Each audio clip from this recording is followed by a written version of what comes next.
That echo. All right, so my name's Greg Morey, and on behalf of our entire organizing team, I want to welcome you to Cvpr 2023. When we started planning for this event back in 2019, the world was a very different place. And I think over the past 4 years, we've learned a lot about the value of in-person interactions, what we can do in a hybrid world, and in order to make this a great experience for the whole community, we've really worked hard on two main things for this year's Cvpr. The first one is to really optimize the in-person experience around interaction. And the second one is to provide an improved virtual experience. So if you think about the in-person side of this conference, why do you come to Cvpr? I think people come here so that they can learn about the latest and greatest advances in computer vision and to meet each other in person and have interactions. You come here to discuss things with authors, to debate the future of AI with your colleagues, and to form new social connections with members of our community.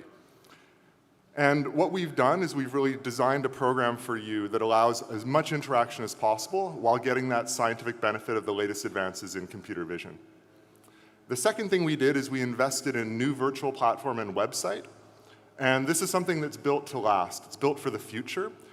We've done something that we think will form the basis for not only this year's Cvpr, but also Cvprs in the years to come.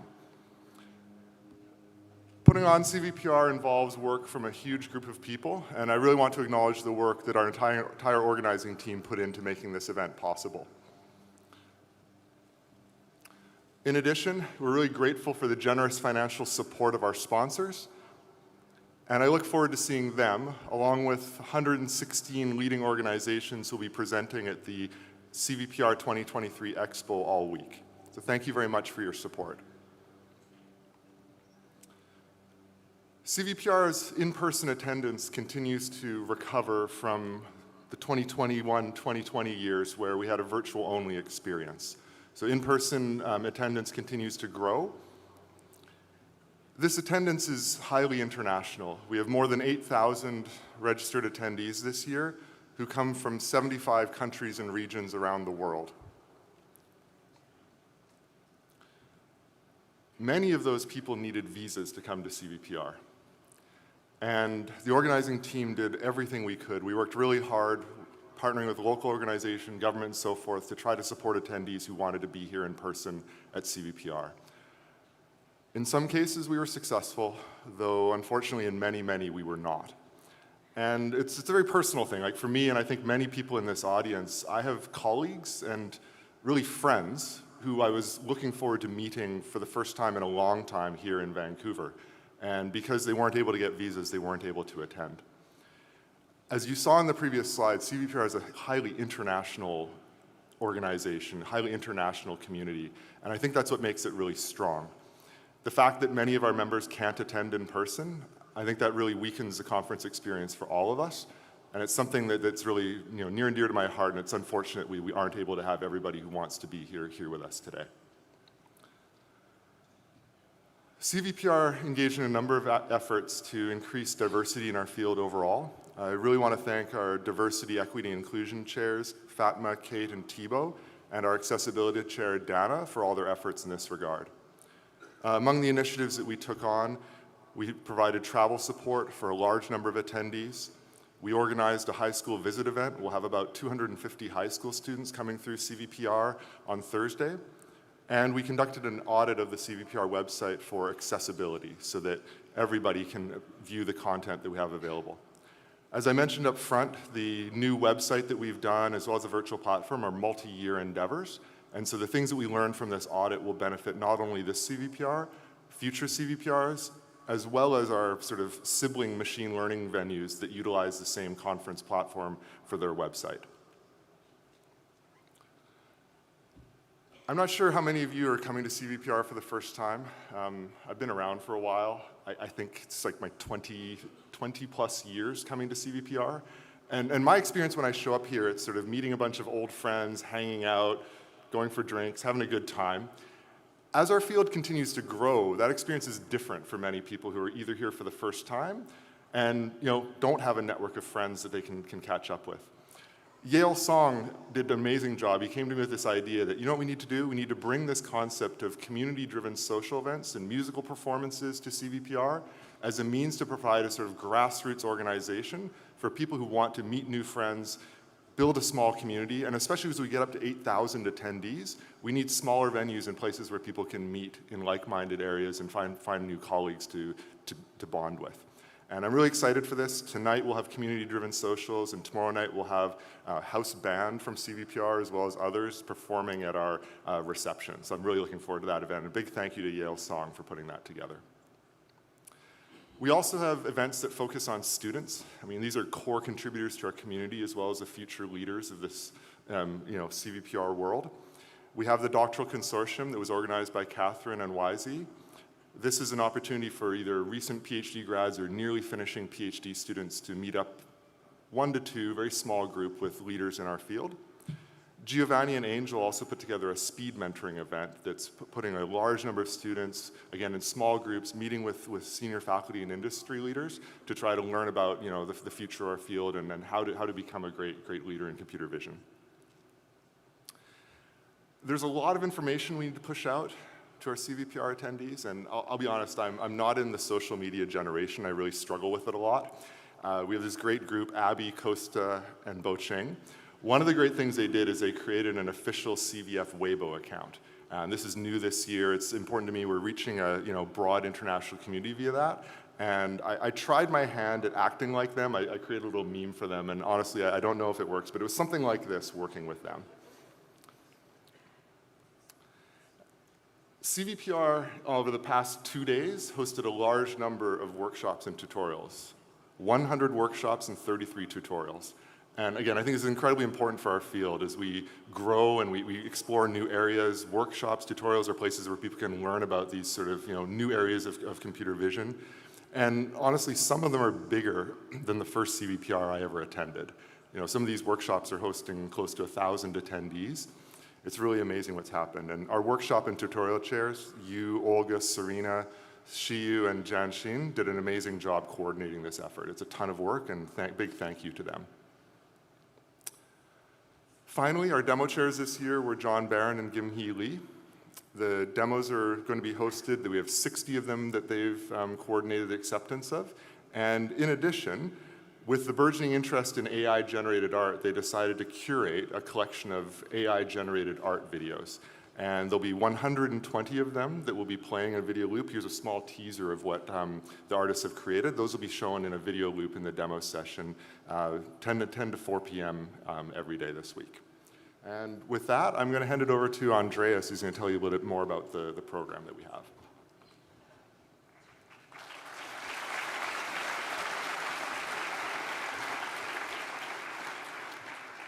Thank you, Greg.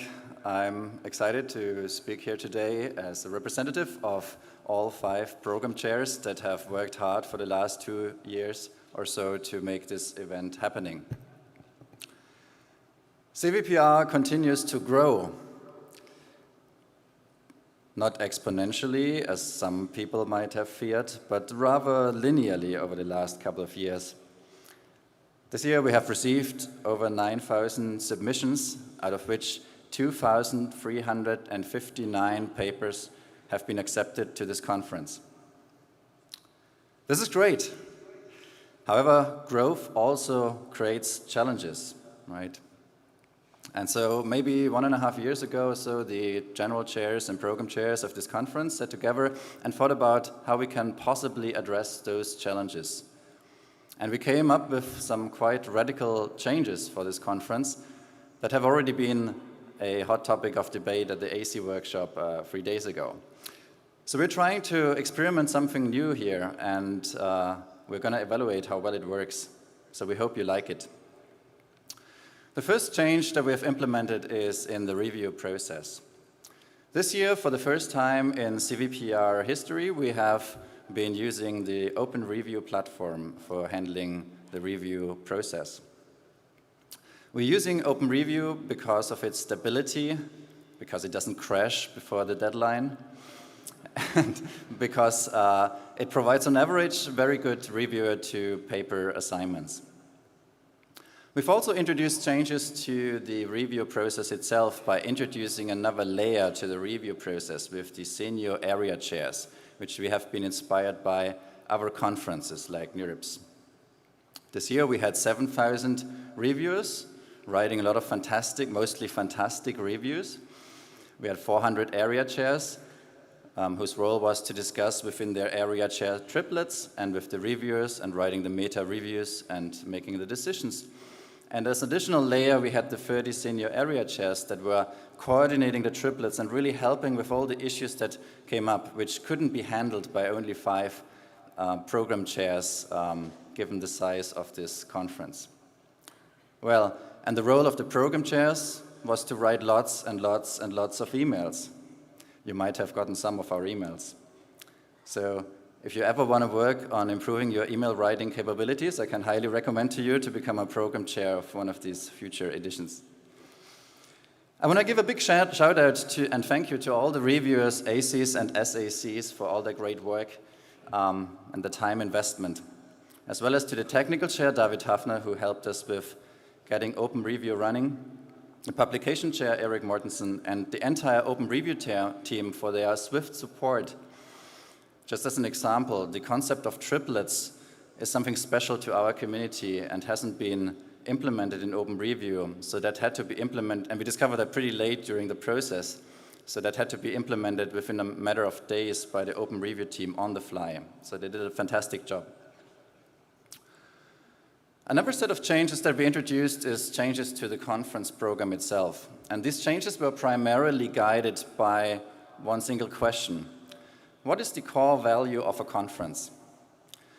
Is the core value of a conference to sit in an oral session and watch a talk that's already available online, where we necessarily have to have multiple oral sessions where you might always feel that you're on the wrong one and you don't really have an opportunity to talk to and interact with the speakers? We feel the main value of a conference is to meet people, to interact with people, to make friends, to network, and to build collaborations. And that's how we built the program. It's a very simple program. Every day almost looks like every other day. You don't need a booklet, you can just remember it. This year we don't have any parallel oral tracks. Instead, we focus on interaction. Interaction at the poster sessions, as well as the breaks and the social events. And to support this, we've introduced a virtual platform that I will talk about in a second to support all the attendees. This new design also gave us the opportunity to reintroduce some of the elements that we found important that have been abandoned in previous editions just due to time constraints, such as keynotes and panels. Let me now walk you through this program. At 9 a.m. every day, we'll have a keynote presented by a prominent researcher in the field. So for today, we are starting with Rod Brooks, who will talk about revisiting old ideas with modern hardware. Tomorrow, there will be Jijin Choi talking on an AI odyssey, the dark matter of intelligence.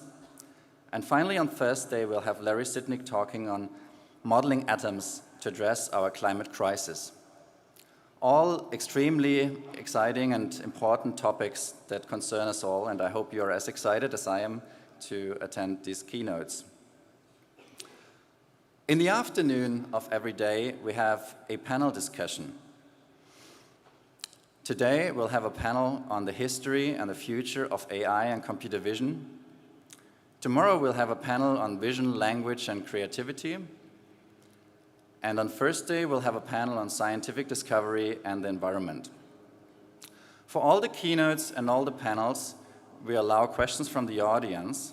You'll find a Slido QR code on the conference booklet. We'll also project it here on the screens where you can ask your questions. You can also upvote other questions, and then we'll ask those questions to the keynote speakers and the panelists. While we have abandoned for this year orals, we of course want to recognize outstanding work. We do this year by selecting highlights, 235 highlights, and we mark them in the conference program as well as with a special tag, so you will easily find them on the poster floor. In addition, all highlight videos are summarized in a fast-forward video that you'll find on the conference website. So you can, in 30 minutes, go through all the highlights of one session. Out of these 235 highlights, 12 award candidates have been selected.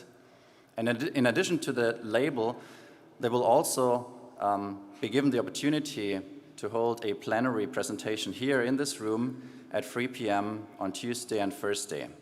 But they will also have a poster, so you can talk to the authors and interact with them.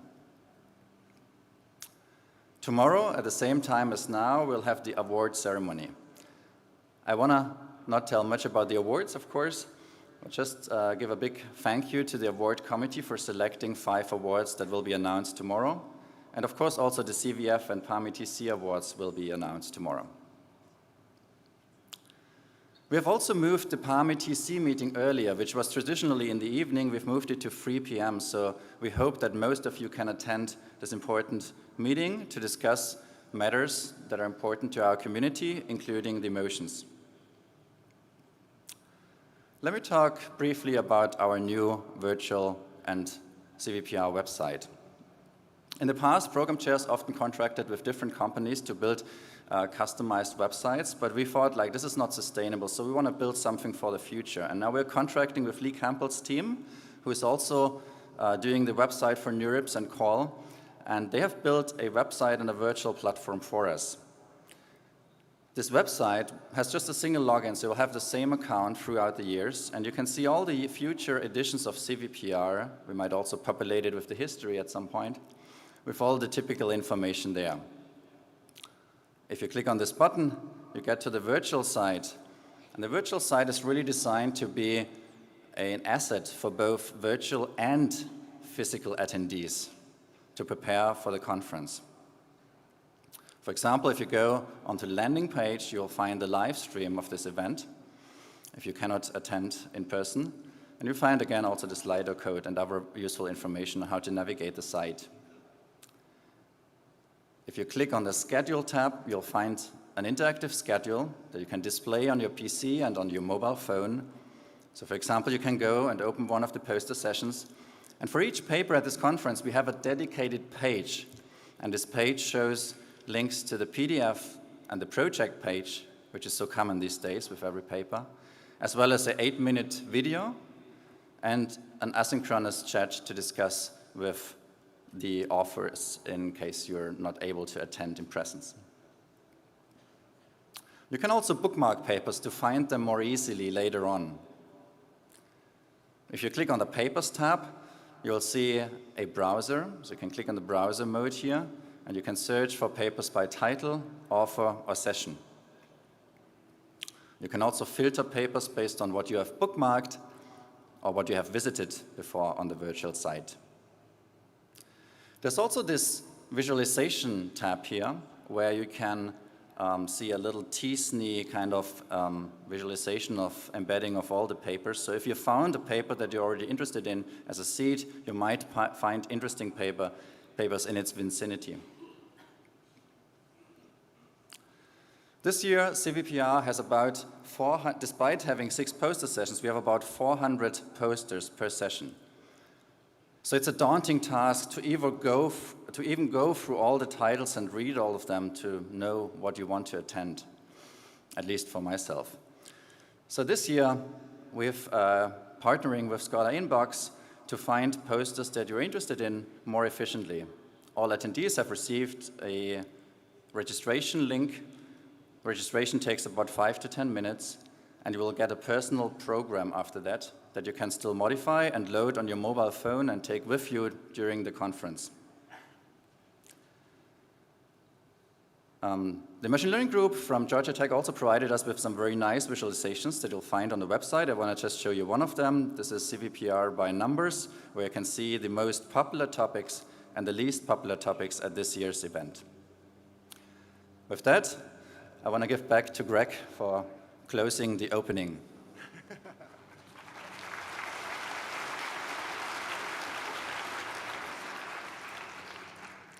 I think it's really worthy to acknowledge these 5 program chairs. I don't know if you can imagine the daunting task that they were faced with, almost 10,000 submissions.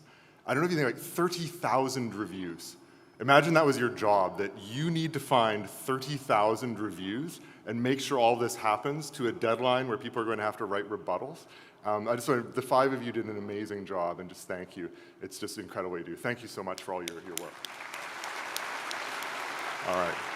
All right, quick sort of guidance. Where are we? What's the plan? As Andreas mentioned, we really designed this program for interaction, and we tried to make things very simple. You've made your way here if you're attending in person. You're in the East Building. And over here in the East Building, we will always have our awards, orals, keynotes, panels. These sort of plenary type sessions will all be held here. Over in the West Building, you'll find food, poster sessions, expo, as well as other things that we do, like receptions, doctoral consortiums, socials, etc. So East Building over here for plenaries, come here in the morning and after lunch, and over there for everything else. And without further ado, this is the right place for the next session, Rodney Brooks' keynote, and wish you all a wonderful CVPR.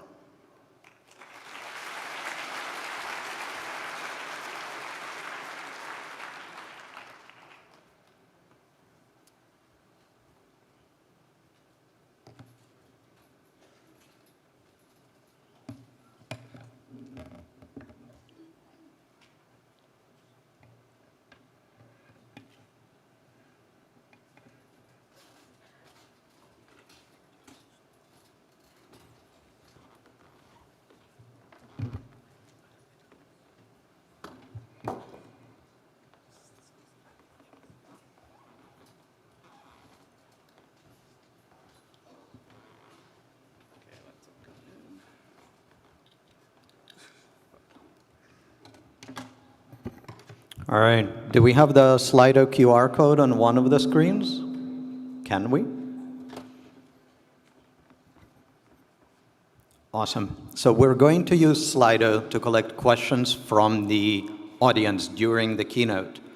I will moderate at the end of the keynote. If you would like me to ask a question that you have in mind, please submit it very nicely on Slido. You can also upvote other people's questions, and we will see a ranked list, and these are the questions that I will try to bring up after Rod's keynote.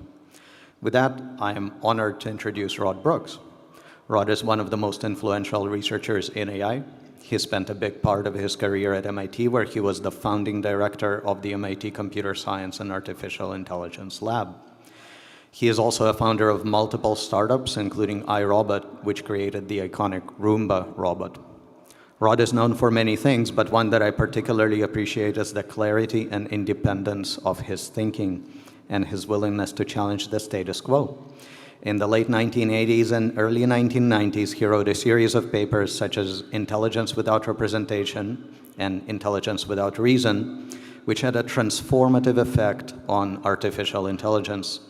They shifted the attention of the AI community from logical reasoning and symbolic manipulation to building systems that actually work in the real world, and to looking for inspiration in nature and in the amazing intelligence of animals. More recently, Rod has been one of the most valiant slayers of hype in artificial intelligence, and I'm looking forward to his talk today. Please join me in welcoming Rod Brooks.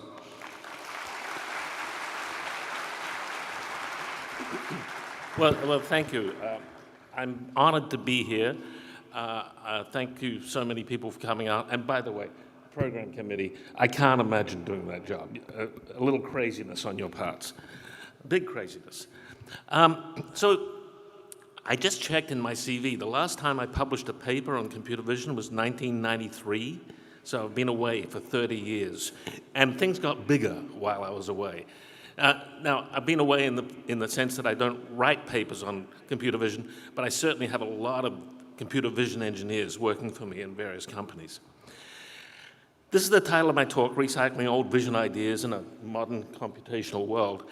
And that's sort of the handle I'm using, but what I really want to do is to encourage you to all think differently than what everyone else around you is thinking, because that's where good ideas come from. Just to give a little background, I did my PhD in computer vision back in 1981 at Stanford. And Thomas Binford was my advisor. He was a proponent of bidirectional inference in interpreting images. And that's a little different than the pipelines we see today. The idea was that models could go all the way down to the pixel level, to the processing, and influence what was happening down there, and then come back up and crosstalk at all these different levels. And we know that a lot of that happens in humans from psychophysics and in other animals, but it largely is left behind through our modern processing pipelines. This is what my particular implementation of that looked like. You may think this is a really cruddy way to draw a diagram, but I had to write the software for drawing diagrams because they didn't exist, and I see that I got the lowercase j and g pretty badly done because I had to invent the characters too. But you see that the arrows go down and go up between the user and the image. And there's a lot of algebra and geometry being done in the middle.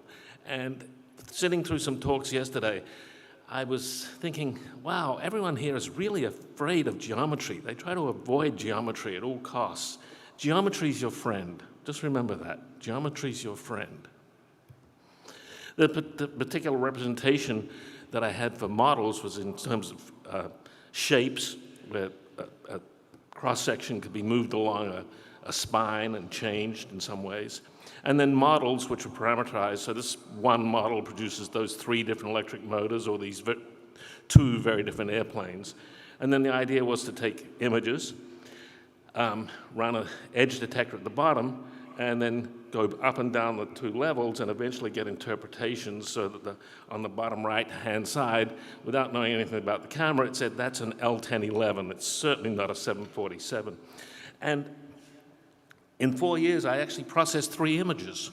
And I want to say this because I think people don't have a good intuition for how much computer power is available, and especially how much computer power is available since convolutional neural networks has really changed the way silicon is built. There are massive amounts of computer power. So why did I only run it on 3 images? Well, we had this mainframe, and it took a few days of processing to run on that mainframe. It had a megabyte of memory for program and data. And I like to compare this mainframe, and there were usually about 30 people using it at the same time. I like to compare it to a Pi Pico. These are $4 retail.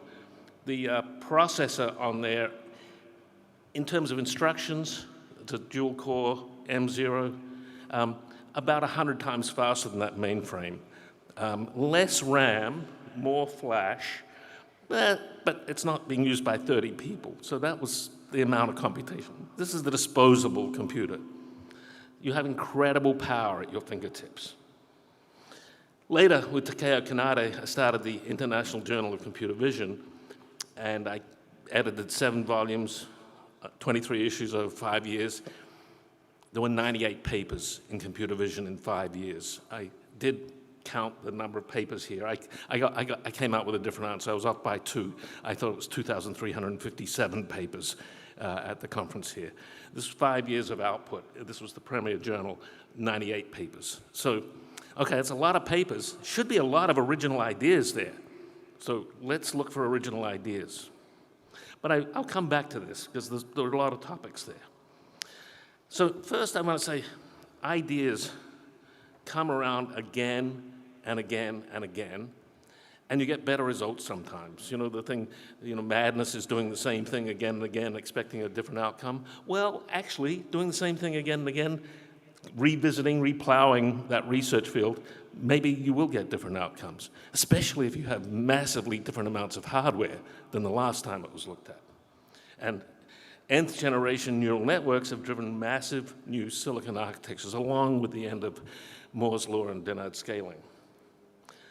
What nth generation neural networks? I'm just going to go through the brief history of neural networks to show how they've come and gone, and some of the early expectations for what could be done with a single perceptron seem ridiculous now. How could they be thinking that would lead to real, results, real vision? Think within yourself deeply. Will what you're doing today be viewed in 50 years or 100 years as, what were those people thinking? what were they thinking? They thought this would work? Keep thinking that way. That's where you'll get good ideas. So the first neural models were McCulloch and Pitts in 1943.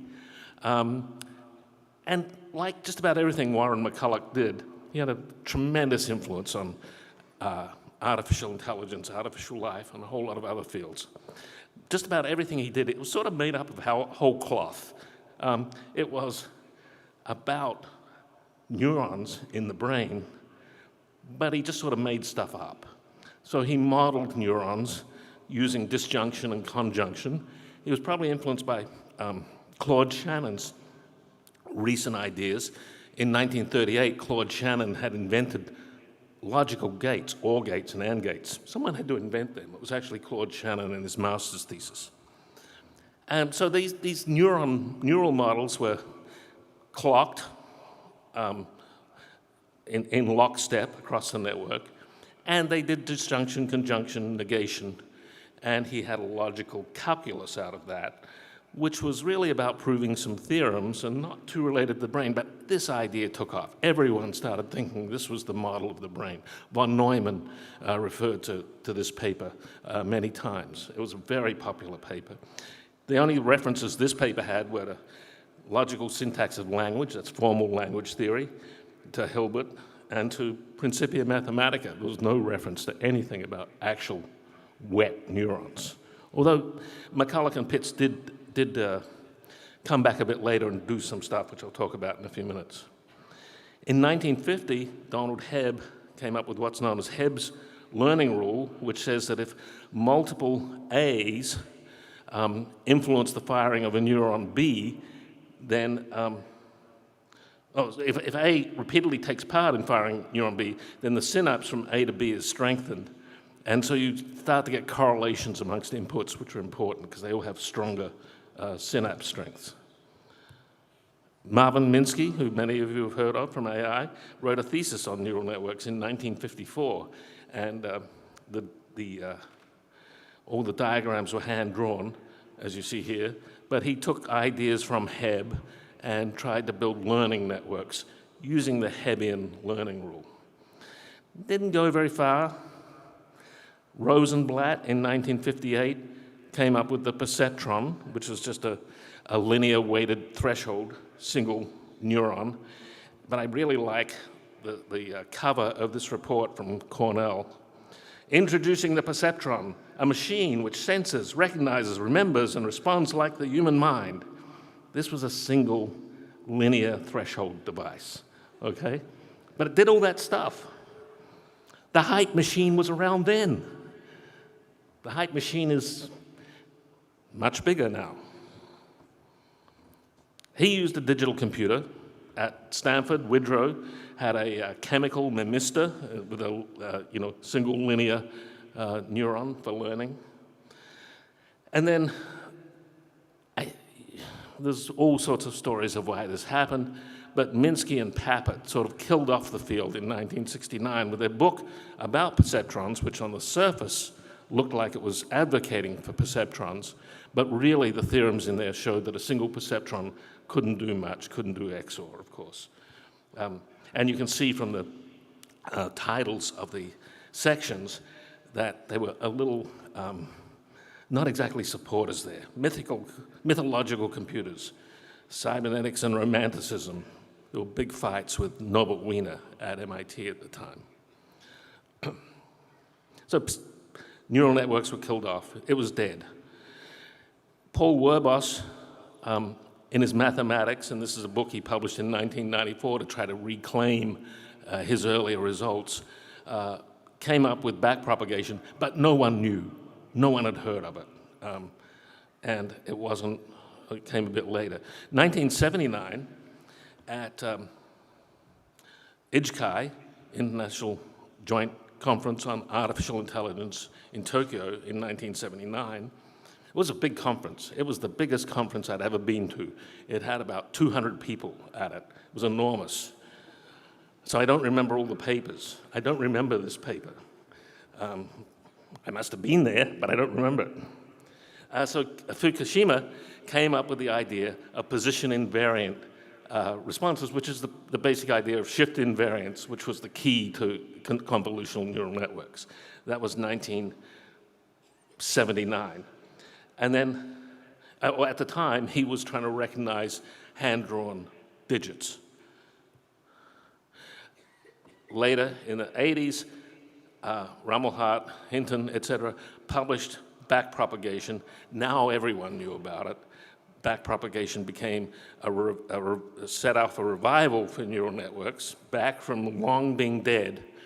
And eventually in 1990, Yann LeCun coupled backpropagation and Fukushima's neocognitron for what became convolutional neural networks. He too was trying to recognize handwritten letters on zip codes. And this is an interesting thing that happened here. This led to NIST's, the NIST repository of handwritten letters that people could compete against and compare their results. This was the first common repository that was around. But it pretty much died out in the 1990s again. Neural nets didn't get very far. Fei-Fei Li came up with ImageNet, which was very important.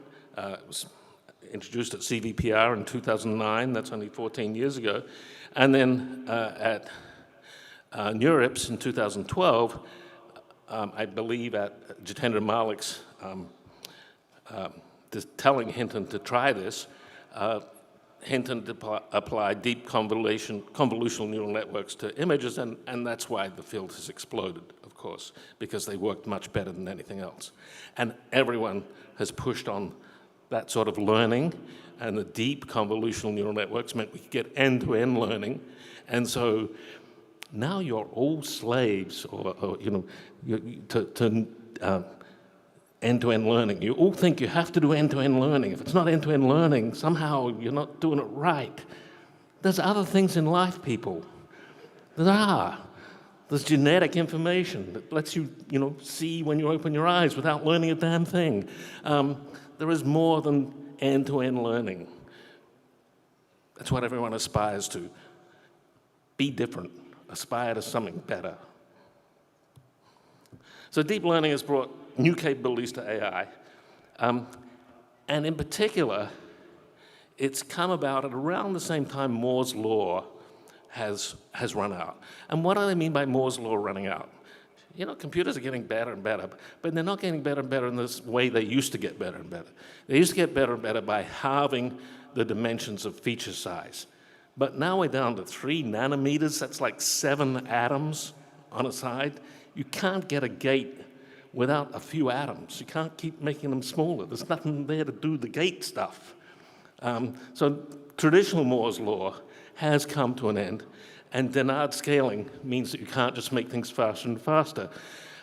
Back in the 90s, every year we were getting, every 2 years, we were getting computers with twice the clock speed. It was great. We just sat and waited. The clock speed went up, doubled every 2 years. But on your laptop, you've probably noticed the clock speed has been hovering around 3.5 gigahertz, maybe 4.2 gigahertz in turbo mode for almost a decade now. Things just haven't gotten faster. What we've got is more cores, so we now have to figure out how to distribute the computation. But it means that a single processor, in the old days, computer architecture was not a place you could innovate very much. The connection machine, the 5th generation project in Japan, were radical new architectures for computers. Data flow machines, radical new architectures. But the mainstream, with all the engineers working on it, just got so much better so much more quickly that any new architecture you came up with a small engineering team would get beaten by software on a conventional machine in 2 or 3 years. So there wasn't much innovation. There were GPUs to accelerate one particular computation for graphics, for games, driven by games. And, I used to say NVIDIA is the luckiest company in the world that GPUs turned out to be good for deep learning. So now people are trying to see, how do we rearrange the silicon to do new stuff? And we're getting all sorts of things. If you told people 10 years ago, 16-bit floating point is the future, they would have thought, you're nuts.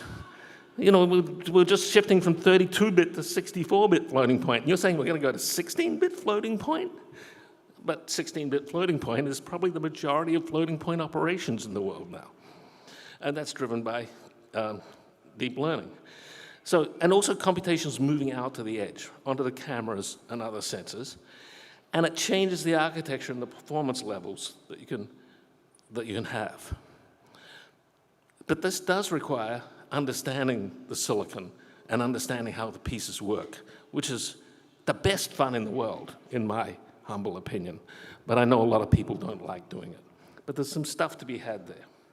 Massive amounts of cheap computation are around and near the cameras.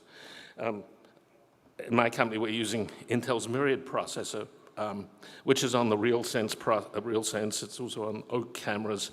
And it's got all this silicon doing all this stuff.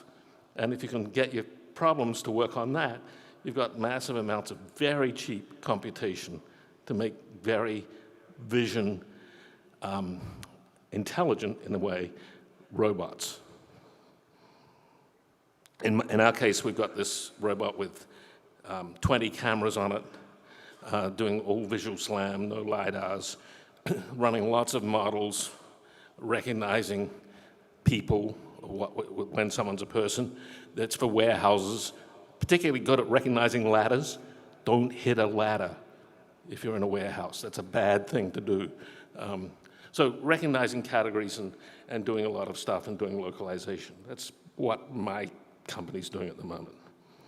But current vision algorithms don't operate like humans. We know that. Then the psychophysics of humans is very different from the current vision algorithms. But that's good news.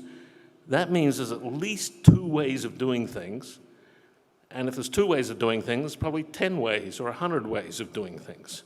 So there's a lot more algorithms to be discovered or to be exploited.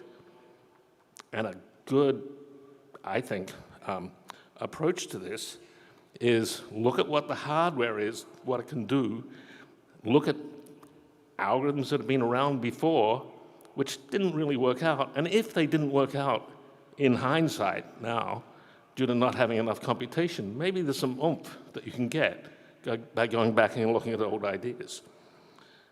So developing old ideas now may lead to wonderful new possibilities. And I don't want to do old ideas. They're old ideas. Well, what if Jan LeCun had said that?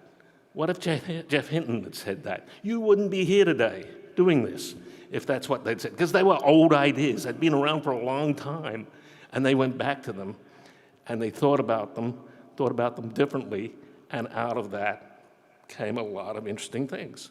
I hope you think they're interesting things, if you're here. So developing old ideas is a good place to start. So going back to this journal that Takeo and I started, I thought for this talk, I'd go and look at what the ideas were back then that largely have disappeared. This is the first issue, and I was a bit embarrassed when I looked at it because I realized that one of the authors of the first paper had been my PhD student, and each of the authors of the other 2 papers had been on their thesis committee, but it really wasn't a house journal. It was wider than that. Takeo edited this one. But what are those first 3 papers? Epipolar image analysis. It's about the geometry of stereo. Viewpoint consistency constraint. David Lowe, who's here at UBC. What is the constraint that everything in the image is coming from one position of the camera? And then Jitendra Malik his PhD thesis was on interpreting line drawings of curved objects, so line drawings rather than images. So there were a cacophony of things just from those 98 papers. There were a bunch of papers on interpreting line drawings, which is not such a popular thing these days. A lot about 2-dimensional shape, a lot about 3-dimensional shape, a lot about optical flow, and there are some papers here about optical flow.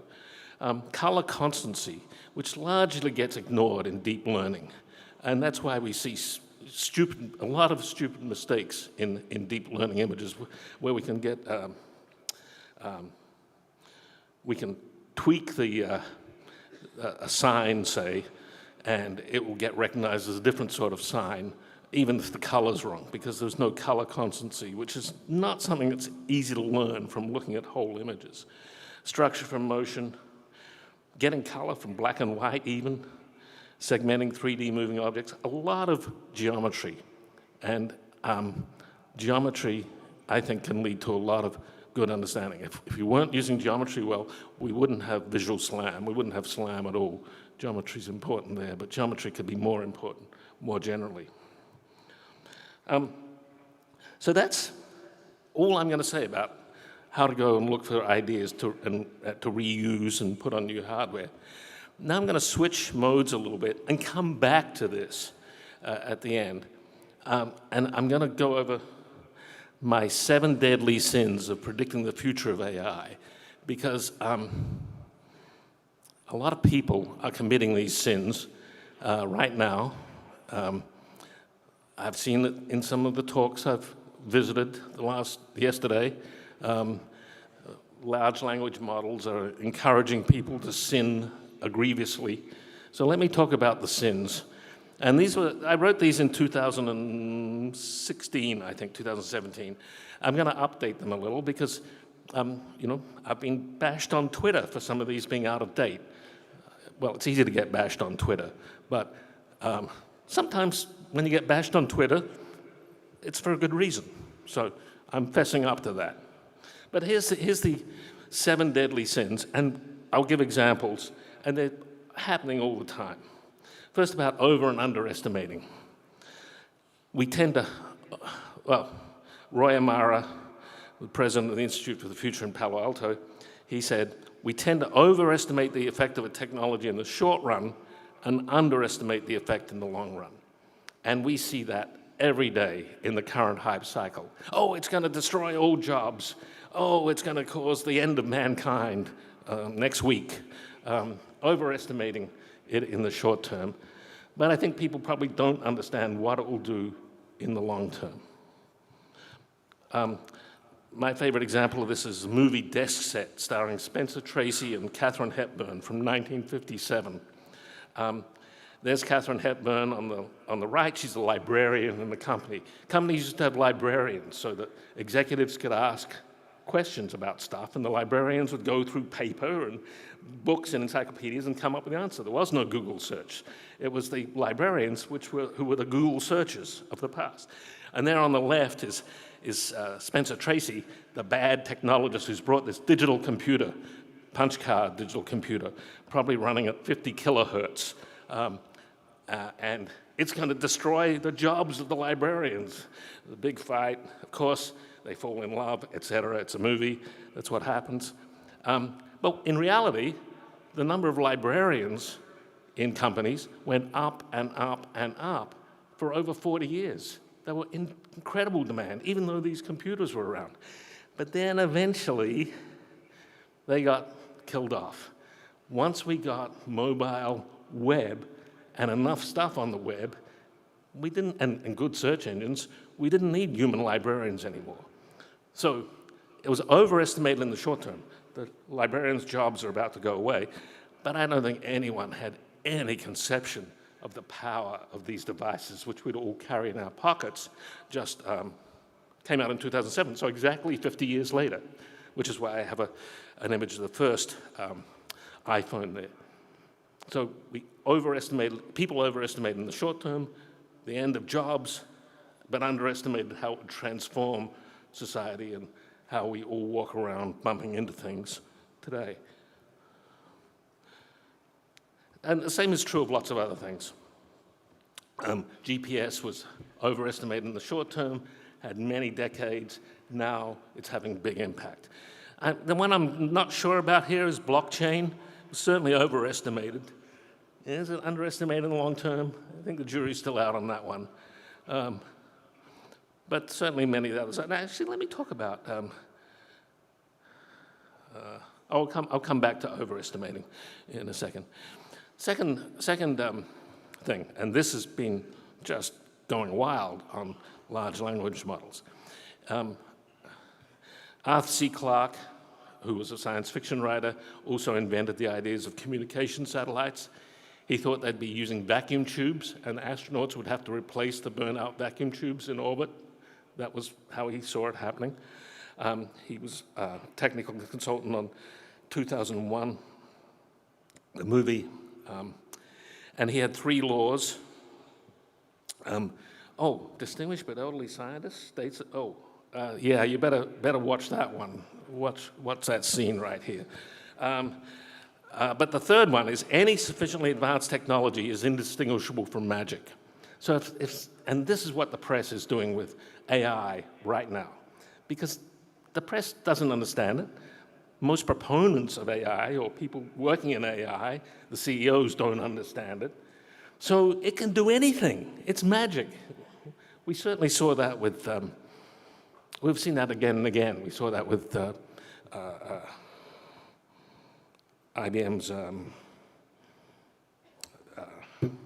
forgotten the name, the thing that played Jeopardy, Watson, and how Watson was going to revolutionize medicine when you applied the game answer to medicine. Didn't happen.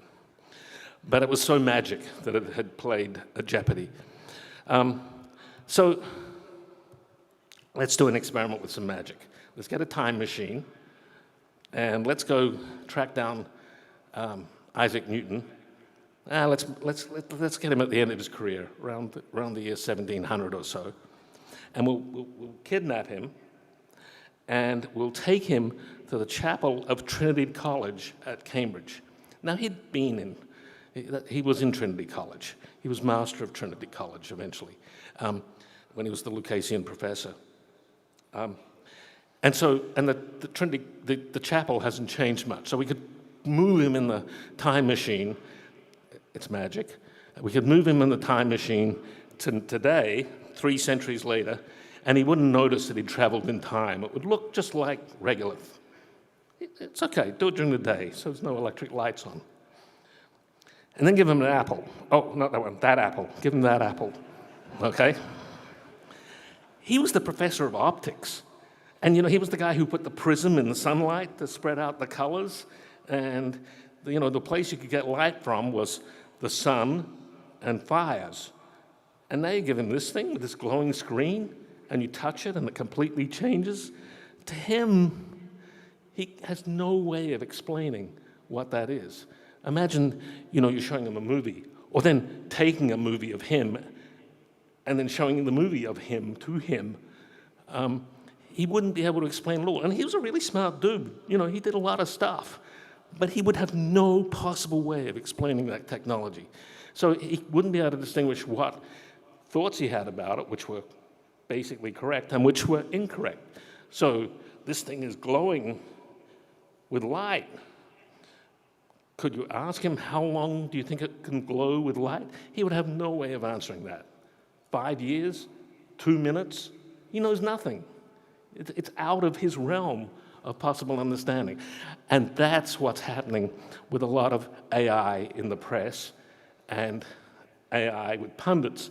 They have no idea of being able to figure out what's real and what's not real. So then they go to the magic. Well, it could do this, it might do that. You can't prove it can't do this. And then we get into these terrible fights. Performance versus competence. We, as people, have been, I won't say it happened evolutionarily, but it is a good advantage for us to be able to, when we meet someone, to quickly gauge their competence at tasks that you might want to engage in with them. And we've got pretty good intuitions about people's competence. We talk to them for a little bit about something. We judge them. We don't get it right all the time, but for a short-term engagement, it's usually pretty good. What we see with AI systems, and this is back from 2014, when this is the first time the public was exposed to convolutional neural networks. A Google program said, this is a group of young people playing a game of Frisbee. And that just blew away, I think, everyone in the computer vision field that it could do that. It was surprising. But for the people outside of computer vision, they couldn't distinguish between that performance, that's a pretty good performance of that program, and what its general competence would be. It was good at labeling images. It wasn't good at other stuff. And around 2016, I wrote, and if a person said that, you'd think you could ask them what's the shape of a Frisbee, roughly how far can a person throw a Frisbee, et cetera, et cetera. This set of, I think I had 6 questions. And that was true at that time, 2016. You couldn't ask the Google program any of those things. It knew nothing about them. And recently I got hammered on Twitter saying, hey, GPT, fella, huh? GPT. So, and they were right, and I'm going to come back to that. But that Google program, that labeling, the old convolutional neural networks, had a performance peak which people overgeneralized into competence, wider than it was. I'll come back to that. Speed of deployment. And this is, you know, LLMs are going to lead to the destruction of mankind. All jobs will be taken, et cetera, et cetera. That's thinking that this stuff's going to get deployed easily. It takes a long time to deploy stuff. And that robot-driven car is a good example. Edgeguy 1979, another paper I don't remember from that conference. In fact, I only remember my paper. Anyway, I did go to a lot of papers at that conference. This was an automobile with artificial intelligence. And down the bottom of the last sentence, the vehicle was successfully driven under various road environments at the speed within 30 kilometers an hour. Pretty damn good. Should be out on the road pretty soon, right? This was 1979, which is what's that, 44 years ago. At the International Symposium on Robotics Research in 1987, Ernst Dickmanns from the Bundeswehr in Munich showed his first self-driving vehicle, which he later drove on the Autobahns in the early 90s in Germany. Drove out on freeways, other people driving cars by, not knowing it was a robot car. Doing that on freeways in the early 90s? We should have them everywhere by now. Takeo Kanade started the Nav Lab at CMU, and by 1995, Pomelo and Joachim had their No Hands Across America project, where this Delco vehicle drove from Pittsburgh to California, or to San Francisco in 9 days. And you see Dean there with his hands off the steering wheel, feet off the pedals, and it got most of the way without interventions. That was 1995. Surely these cars are going to get deployed everywhere soon. And it kept happening again and again. You know, the DARPA Challenge, DARPA Urban Challenge, 2007. Yeah, we're going to have cars everywhere without drivers really soon. This is from 2017. I've got the link that I used. It still gives these results and a few more. These are the headlines. NVIDIA to introduce level 4 enabling system by 2018. NVIDIA might argue they did, but it hasn't enabled it, in fact, for driverless cars. All the years in parentheses of when these predictions were made, the years in blue, right before the parentheses, is when they said it would happen, and the ones that are highlighted in pink, the date has passed, and none of them happened. So everyone thought it was going to happen sooner. And I think it's, what is it? I think there's a YouTube video showing Elon Musk saying next year, every year since 2014, next year.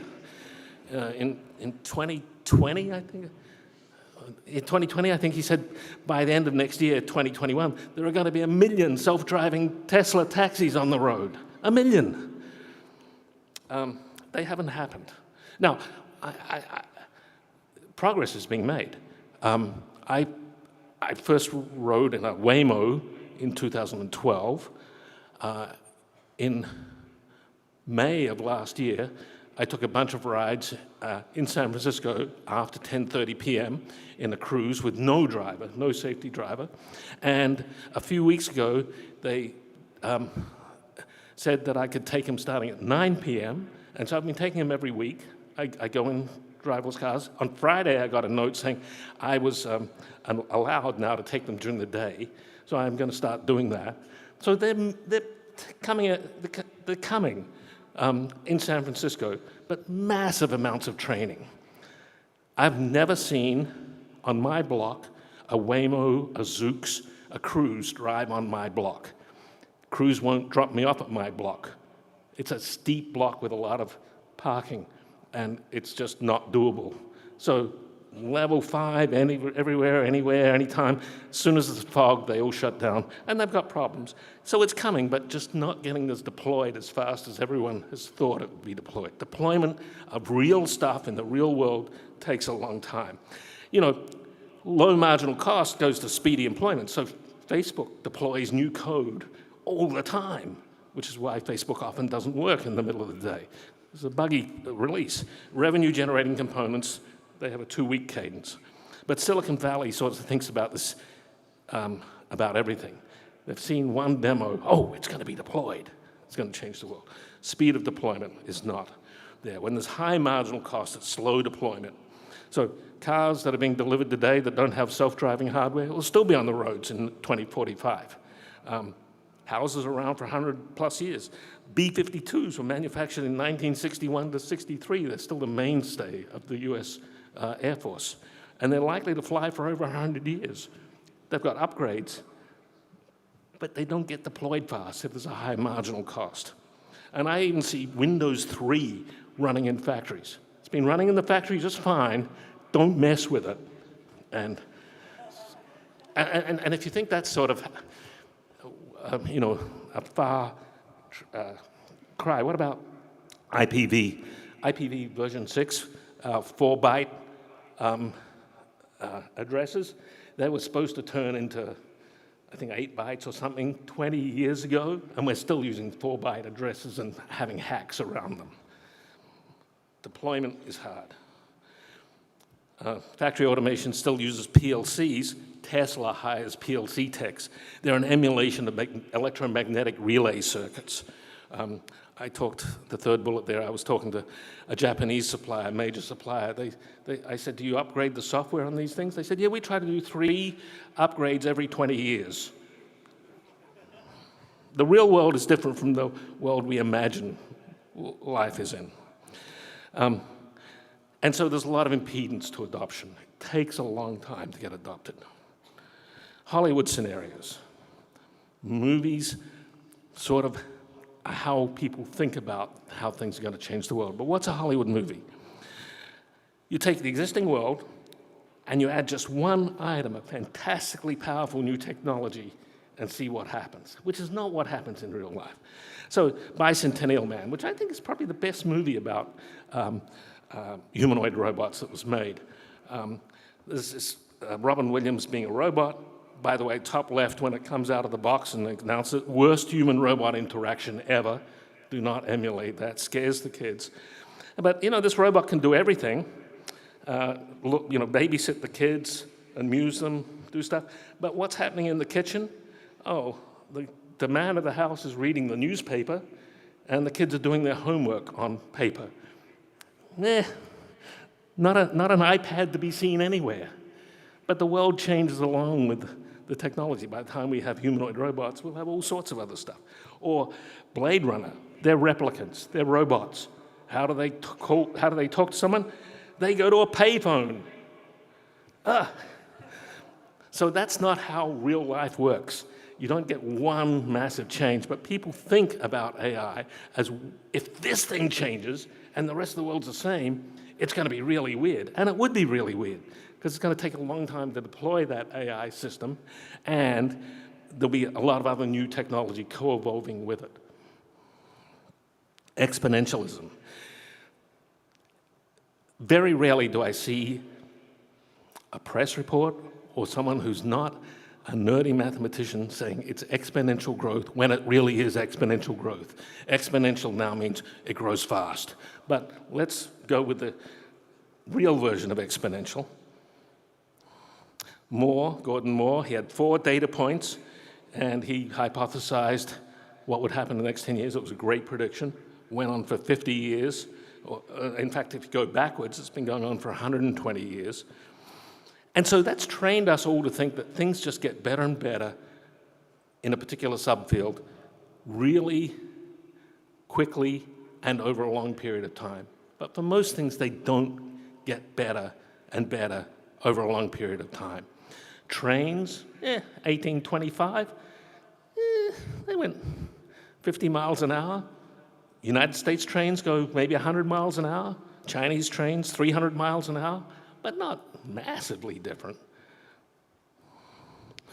When I was head of CSAIL, I had to do a lot of marketing and convince people to give the lab money, so I'd scare them. So I had this chart of what a $400 iPod each year, how much memory it had, and it was doubling every year. It was just doubling. 10 gigabytes of memory, 20 gigabytes of memory. By 2007, 160 gigabytes of memory. So I'd go around and say, hey, in 2017, you know how much memory we're going to have on an iPod for $400? We're going to have 160 terabytes on our iPods. Well, what actually happened? That would be 10 more doublings. No, there was one model with 160 gigabytes and one with 256 gigabytes, because by the time you got to 160 gigabytes, no one could fill that up with all the music. There was no driver anymore. For a while, there was the driver. Hey, you get twice as much as last year, but you weren't filling last year's or the year before with all your music. You didn't need more, so it just died off. So exponentials don't go on forever. There's limits to growth. Sometimes economics stops it in its tracks. Perhaps, and this is most likely, it wasn't really exponential anyway. And furthermore, exponential equivalents are not functional equivalents, even if you write a book called The Singularity.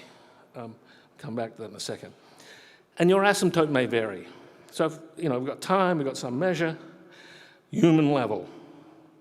If you've got a true exponential, it's going to go above human level, whatever human level means. But if it's just getting better, maybe it's going to asymptote a lot earlier. And so when large language models came out, I was reviewing for some governments, reviewing papers that were being written so that the governments can understand large language models. And there were papers by lawyers saying, well, look how good GPT does on talking about the law. Yeah, it's got a few mistakes, but that's going to get better. And because there's this expectation that if something's getting better, it's going to get better than human level. But that's not necessarily true. And this was, sorry, I was trying to, this was the exponential equivalence and not functional equivalence. This is this slide. Just because computation through some measure is similar to the amount of stuff that's happening in the brain doesn't mean we're going to have programs that can do that. It's not inevitable unless people here develop really smart algorithms. And lastly, suitcase words.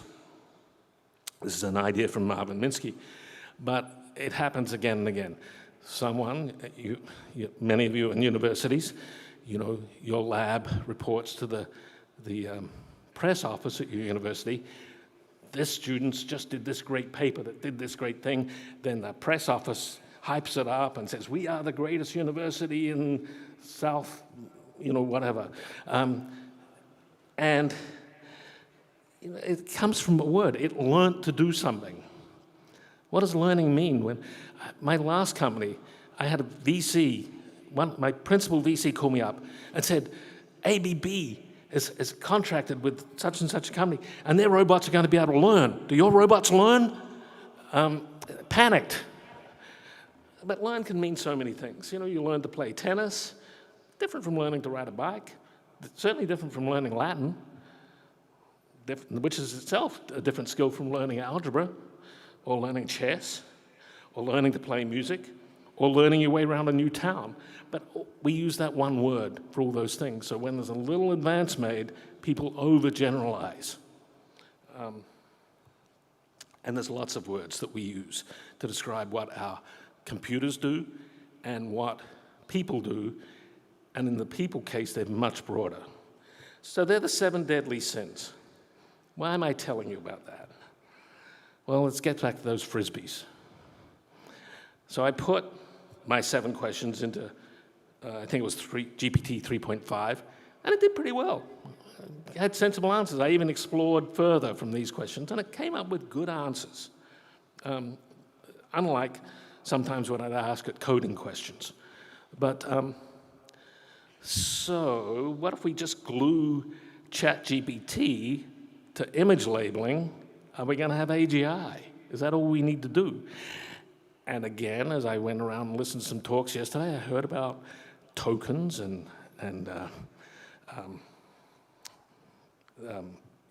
generative robotics and generative vision. It's the thing. So how would you glue them together? What would the glue be? Convolutional neural networks, LLMs, language, and words or tokens, and I heard people talk about tokens yesterday. Tokens are not exactly words, and there's a lot of papers and archive coming out. What's the tokenizers really look like in these various LLMs, and what's the power of that, or where's that causing problems? But whatever it is, words, symbols, tokens, assumes the words in the image labeler refer to the same things as the same words do in the LLMs. And that's an assumption. How do you make that? We as humans can do that and can see that. But does that just come for free? This is actually the physical symbol system hypothesis of Newell and Simon from 60 plus years ago about what symbols were. Good old-fashioned AI. That's what it was. Well, maybe that's okay. People thought we need symbolic glue. We'll get neurosymbolic systems. So maybe we will. Maybe this will lead somewhere. But is it going to lead to human-like intelligence? I sort of doubt it. Humans consistently connect words to models of embodied objects in the world with geometry, not just linguistic descriptions of geometry. You can ask ChatGPT all you want about geometry, but it makes sort of stupid mistakes. It doesn't really understand geometry or even quantity. They don't connect the geometry of the world with the embodied existence of human species. Humans also operate without words for many things and don't use those symbols. They use something else. So do deep learning CNNs really solve the symbol grounding problem? I'm going to skip this one. Things in the world are objects.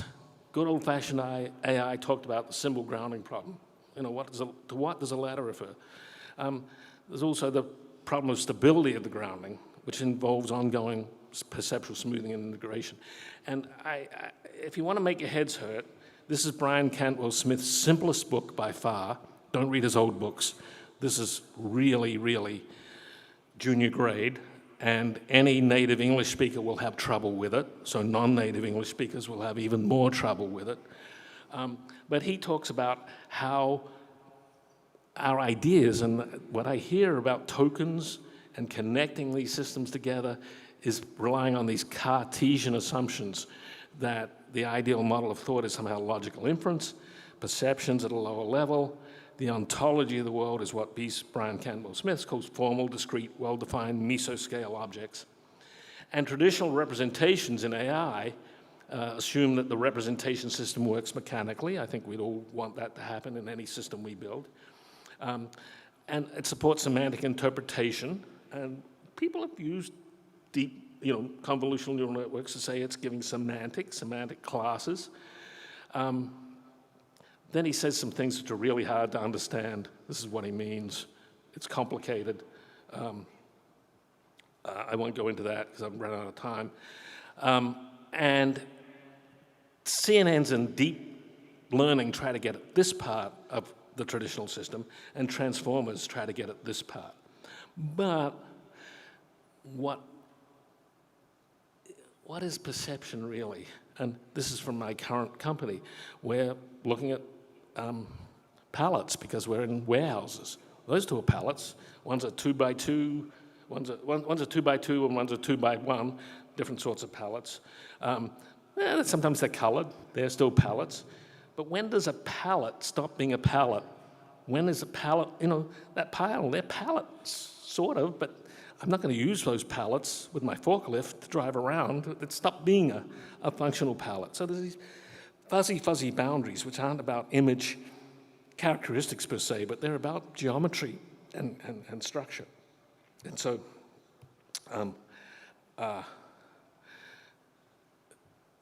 Brian comes up with this idea of registration. And registration is different from labeling, and we're stuck in a labeling world. Registration is something deeper, and I think that there's a, you know, if you want to spend your life doing something really hard with about 0.01% chance of succeeding, go after this. Because if you succeed, you'll be really famous. So perhaps what we need is not symbols at all. Perhaps it's not even computation. And perhaps we're not even wrong yet. And I think I'll stop there. And I was going to tell you how I'm a grumpy old man, but I'll skip that too. So I'll take some questions, and maybe we have some that are coming up here for me.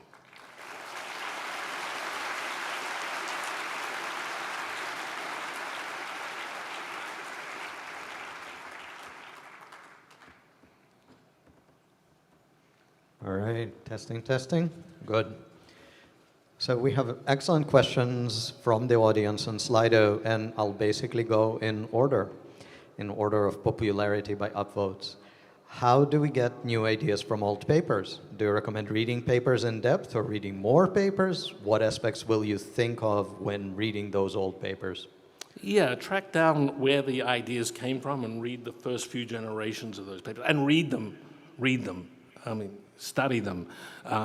When there are 2,359 papers at a conference, you don't read hardly any of them. You learn how to skim. You get, oh, that's the idea. It requires deeper thinking to look for stuff. Great. What are some of the most novel ideas you have seen in the past 10 years? Oh, well, I think large language models were certainly a novel idea. I wasn't expecting them. Was anyone here expecting them? Were you expecting them? No, you weren't expecting them. That's been a novel idea in the last 10 years. That's a great endorsement. Oh, it's not endorsing. Well, novel. Novel. Are there too many papers?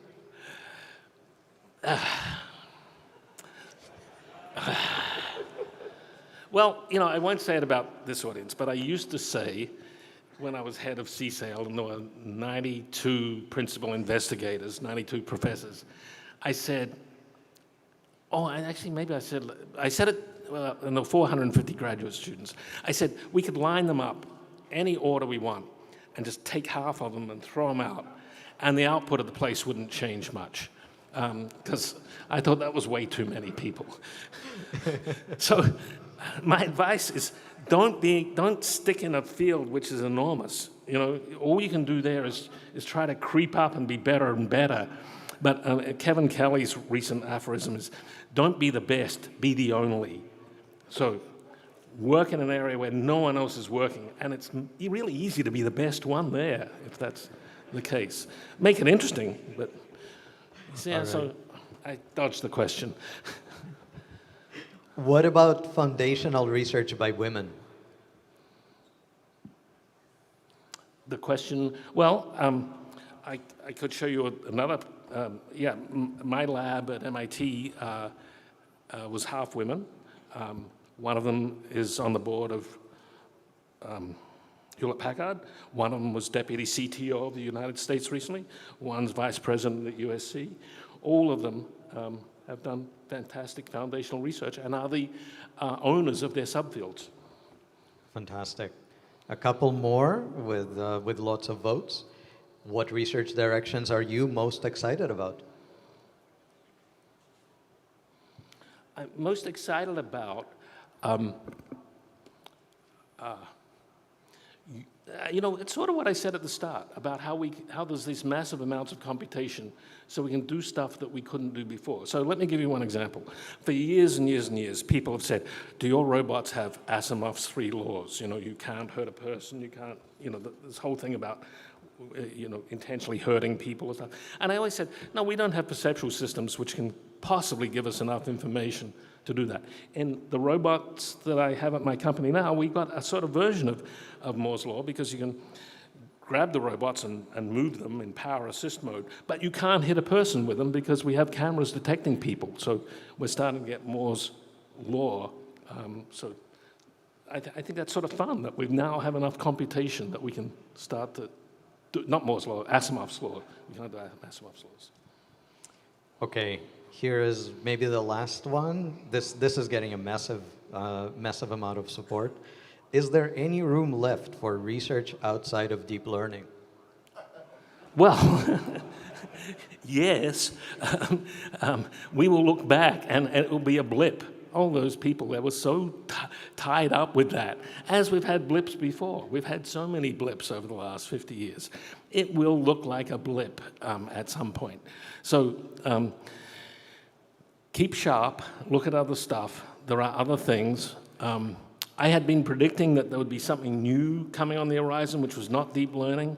And for my annual blog post at the end of the year, I'm going to have to fess up and say, well, it turned out to be LLMs, and that's related to deep learning. But I'm sure there's going to be something new. I'm sure we haven't got it remotely right yet.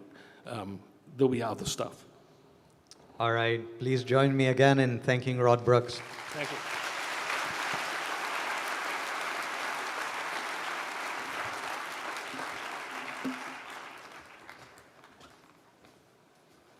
I think we have a poster session and coffee and break. Go and socialize, meet each other.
Yeah, just make yourselves comfortable.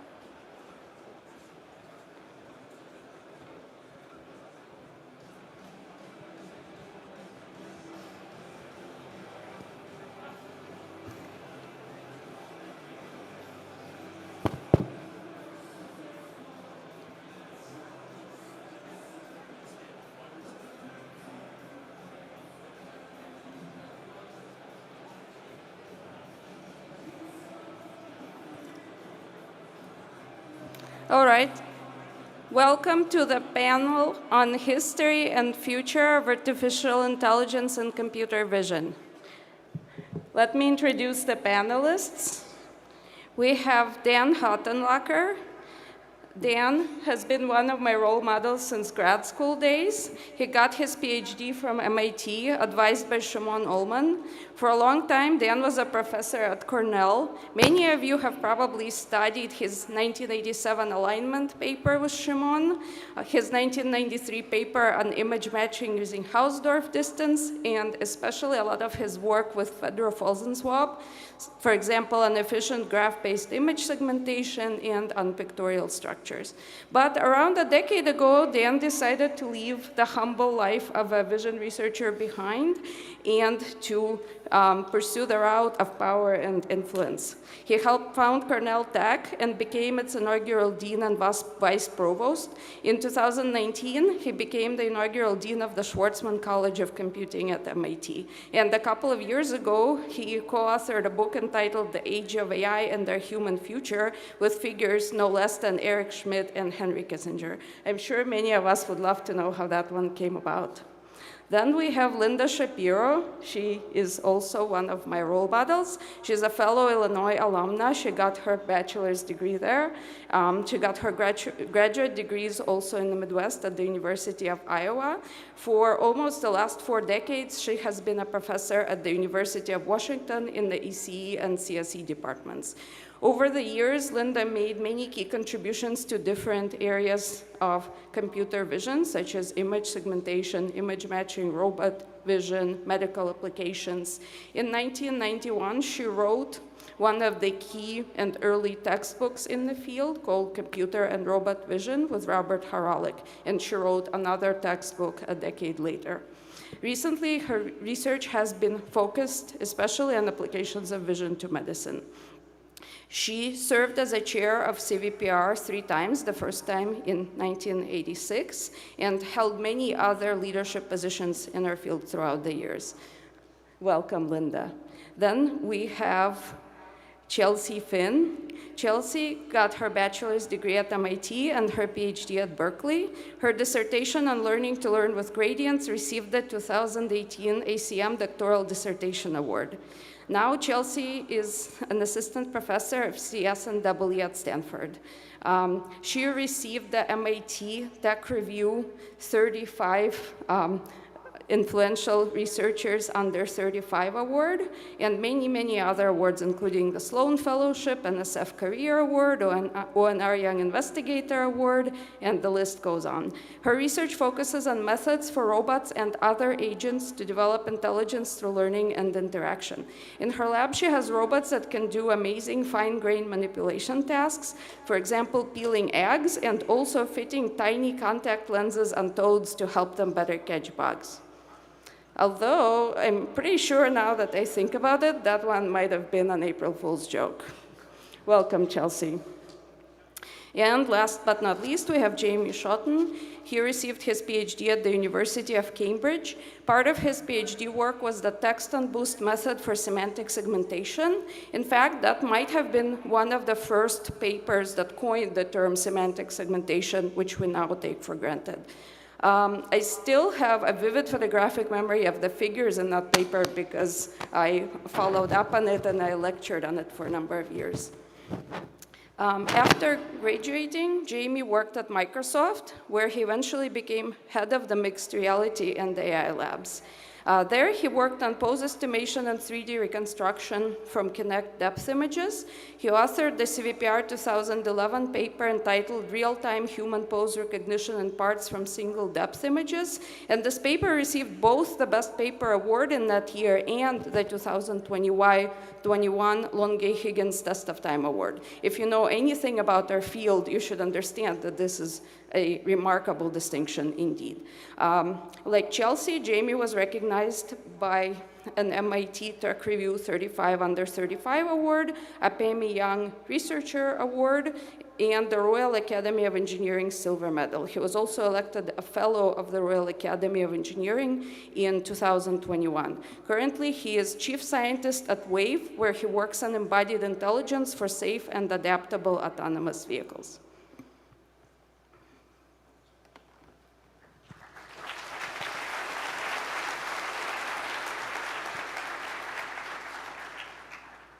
Okay.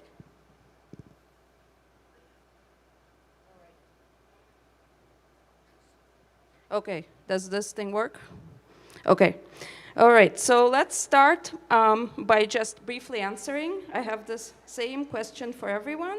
How were you inspired first to get into AI or computer vision?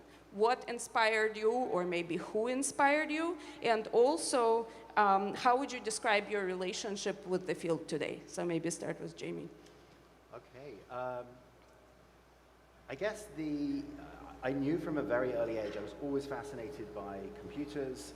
My uncle, I think, was the first person who sort of showed me that you could code these things and get them to do things. That was really exciting. So I knew from a very early age I was going to go in to do something in computing. And audio problems, can you apparently. hear me? Hello?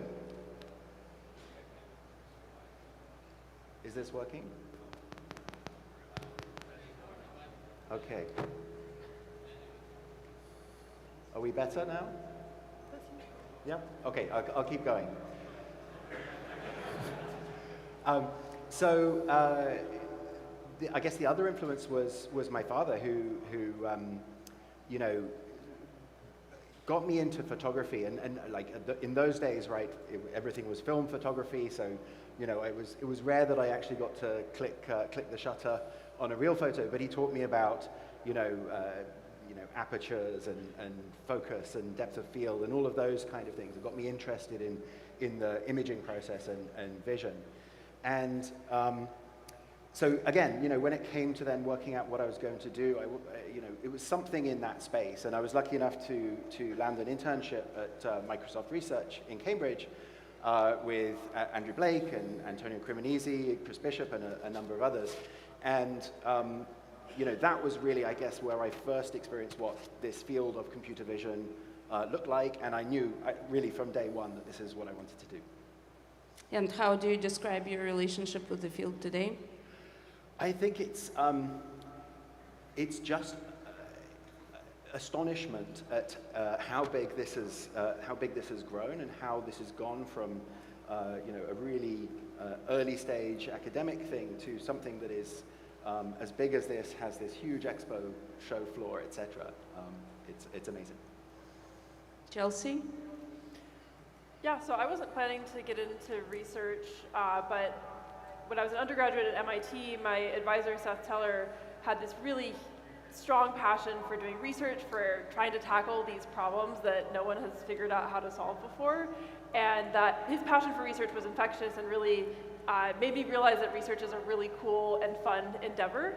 And I think that AI especially meets those criteria because you have this really fascinating problem of how we can develop intelligence in machines mixed with some really cool technical, mathy concepts that you need to figure out, such as probabilistic inference, neural networks, gradient descent, and so forth.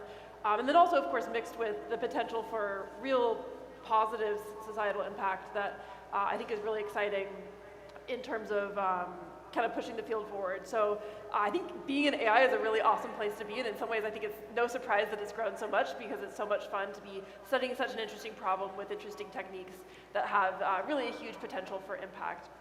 In terms of my relationship with the field right now, I wouldn't say I identify as a computer vision researcher. I think I really identify as someone doing machine learning research and looking at problems in robotics.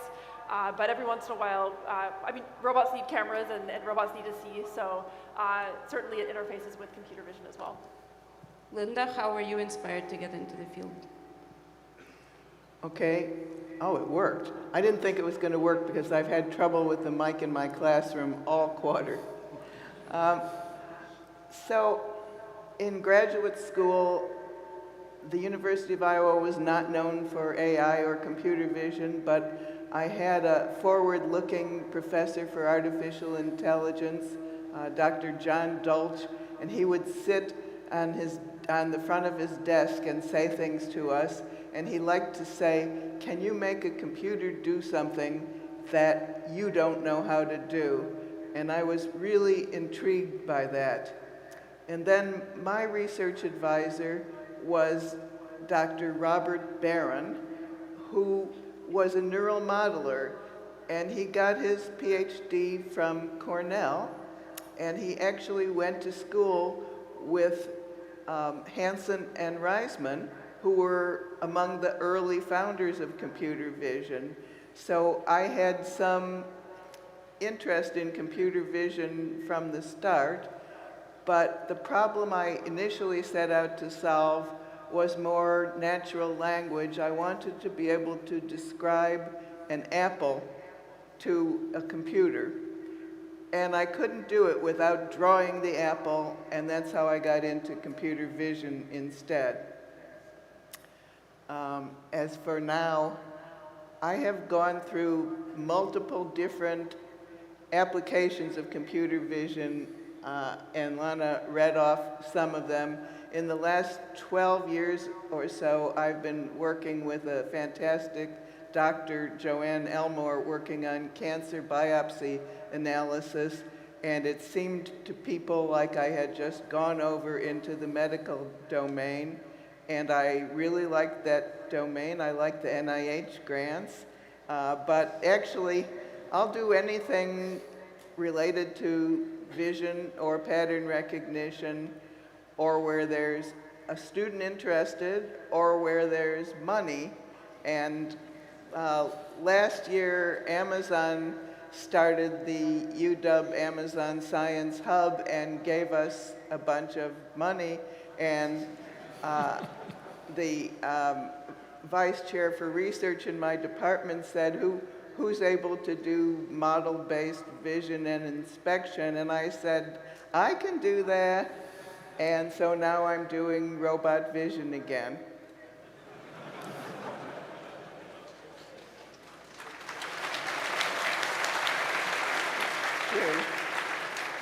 Dan? So I got interested in AI as an undergraduate, and I was an undergraduate at University of Michigan, and so I was really studying cognitive psychology and computer science as two different disciplines and trying to tie them together. And when I got to MIT for graduate school, I got particularly interested in sort of machine perception, right? And this was, remember, this was the era of, AI was all symbolic sort of reasoning. And so it was, how do you get these sort of signal represented things into symbolic representations that you can reason about? And I got involved in speech recognition because from an engineering perspective, that looked like the piece of machine perception that was furthest along. But I switched to computer vision actually because of David Marr and David Marr's book on human and computational vision. David had passed away very young, just before I got to MIT, and some of his former students and colleagues had basically finished a manuscript of his, and the book came out, as I was working on my master's work in speech recognition. And what really compelled me about that book and that way of looking at things was the combination of looking at the cognition and neuroscience together with the computational sorts of methods and models. And then I got then very interested in computer vision and switched to doing my PhD in that area. And I think, sort of reflecting back on that, I think when it comes to the today part of your question, Lana, I think that much of AI, machine learning, computer vision has gotten extremely focused on the engineering aspect of things. And I think, if anything, it's much more important today that we're thinking about the mix of both human systems and engineered systems. And maybe, and obviously in a very different way than a sort of signal-to-symbol kind of transformation version of AI. And also different than just looking at sort of neuroscience and cognition. I think the behavior of humans and algorithms and the aggregate behaviors that result from humans and algorithms interacting with one another are extremely important to study from a behavioral science perspective as well as from a computer science and engineering perspective. So now I would like to talk a little bit more about the past with Linda and Dan. A couple of years ago, I was creating some lectures on the history of computer vision, and I found some amazing materials online. For example, this long interview with Azriel Rosenfeld, where he was describing the origins of the field from the 1950s. And I got to thinking, well, it's great that we have these transcripts of these long and detailed interviews, but there is so much stuff that must be just oral history, which is getting lost, stories I've heard from my advisor and so on. So what should we do to preserve the history of the field? Well, I guess I kind of preserve it in my lectures because there's some works that I just hate to give up on, so I keep showing a little bit of the more famous works just so that my classes will not be total idiots in the future and think that everything can be done by deep learning, which is what they think. They want to see all deep learning, and like I show them some of the work of Rob Fergus, for instance, which I greatly appreciated at the time, and I show them that this was the first work that could actually figure out what an object was and define its primitives by learning them instead of me telling them. So I think it has to be with the professors to keep it up, because modern day students, at least, are not going to go back and read the older works. Dan? Yeah, so I think it's an interesting question, how much of history is relevant today and in what ways. So for example, Rob is all in on machine learning these days and not in computer vision really anymore. So it's kind of an interesting example, but I agree about that work. I thought it was great at the time and still do. I do think that what makes computer vision special is that it is this combination of sort of mathematical, computational, and then tying back to sort of human systems. And so I do think that that aspect of the computer vision field historically is still extremely relevant today. But the particular way we solved a problem 20 years ago may or may not actually be that relevant today. So I think it's more really looking at pieces of work that draw on these different areas. And I think one of the things I've always been a little frustrated by, which I think is improving somewhat, partly because CS is changing, is that to really do computer vision, I do think you need to know, you do need to know something about images and image formation and the world. You need to know some mathematics, and you need to know some computation and algorithms. And those have tended to get taught in different fields. So I do think that's one of the things that computer vision offers and is very important for us to continue to teach and make sure is at the forefront of the field. Like, the reason that so many advances in machine learning have come out of the computer vision field is because we're working on really hard problems. And I think we need to continue to define those problems in the mix of things that makes them hard. What about the people aspect of it, though? So, for example, you mentioned David Marr. I always find myself wondering about the people aspect, because I was not around when he was alive and so on. And to me, like, some of the things that we cherish the most are interactions with our mentors, colleagues. So is it worth to preserving any of that, what some of the founders of the field were like? Well, I think David's a really interesting example because he had passed away by the time I got to MIT, so I know a lot of people who knew him well. But the thing about David, from the people I know who worked with him closely, is so much of his personality is in his work. And I do think that that's often true of researchers who are really pushing a field forward, is that their worldview, their personality actually does become reflected in their research. And I do think that there's no right way to do research. I think that's very important, especially for younger students and younger researchers in the audience. And part of the ways that you look at the world and the problems that you find interesting are critical, and I think you do see that in many people's research who've transformed the field. Okay, so I think there's a message here. Write your papers in a way that will convey your personality. So a question for Jamie and Chelsea. So Rod Brooks talked about old ideas that might be worth revisiting. So do any of you have old methods from, I don't know, robotics, vision, AI, ML, whatever, that you think might be worth revisiting, or you just love it, you don't think it's useful anymore, but you just love it because it's so beautiful? I guess for me, anyone who knows me and my work will know I was a big fan of decision forests, random forests, and used them to some success for a while. They sort of had this, elegant simplicity, and in particular efficiency. So, to be clear, I'm not suggesting we should try and bring these back. We've got much better tools today that do much better. The thing that I do miss, though, is that you could evaluate them from the root to the leaf of this tree and a few trees in a forest, and each of those is just a very, very simple thing.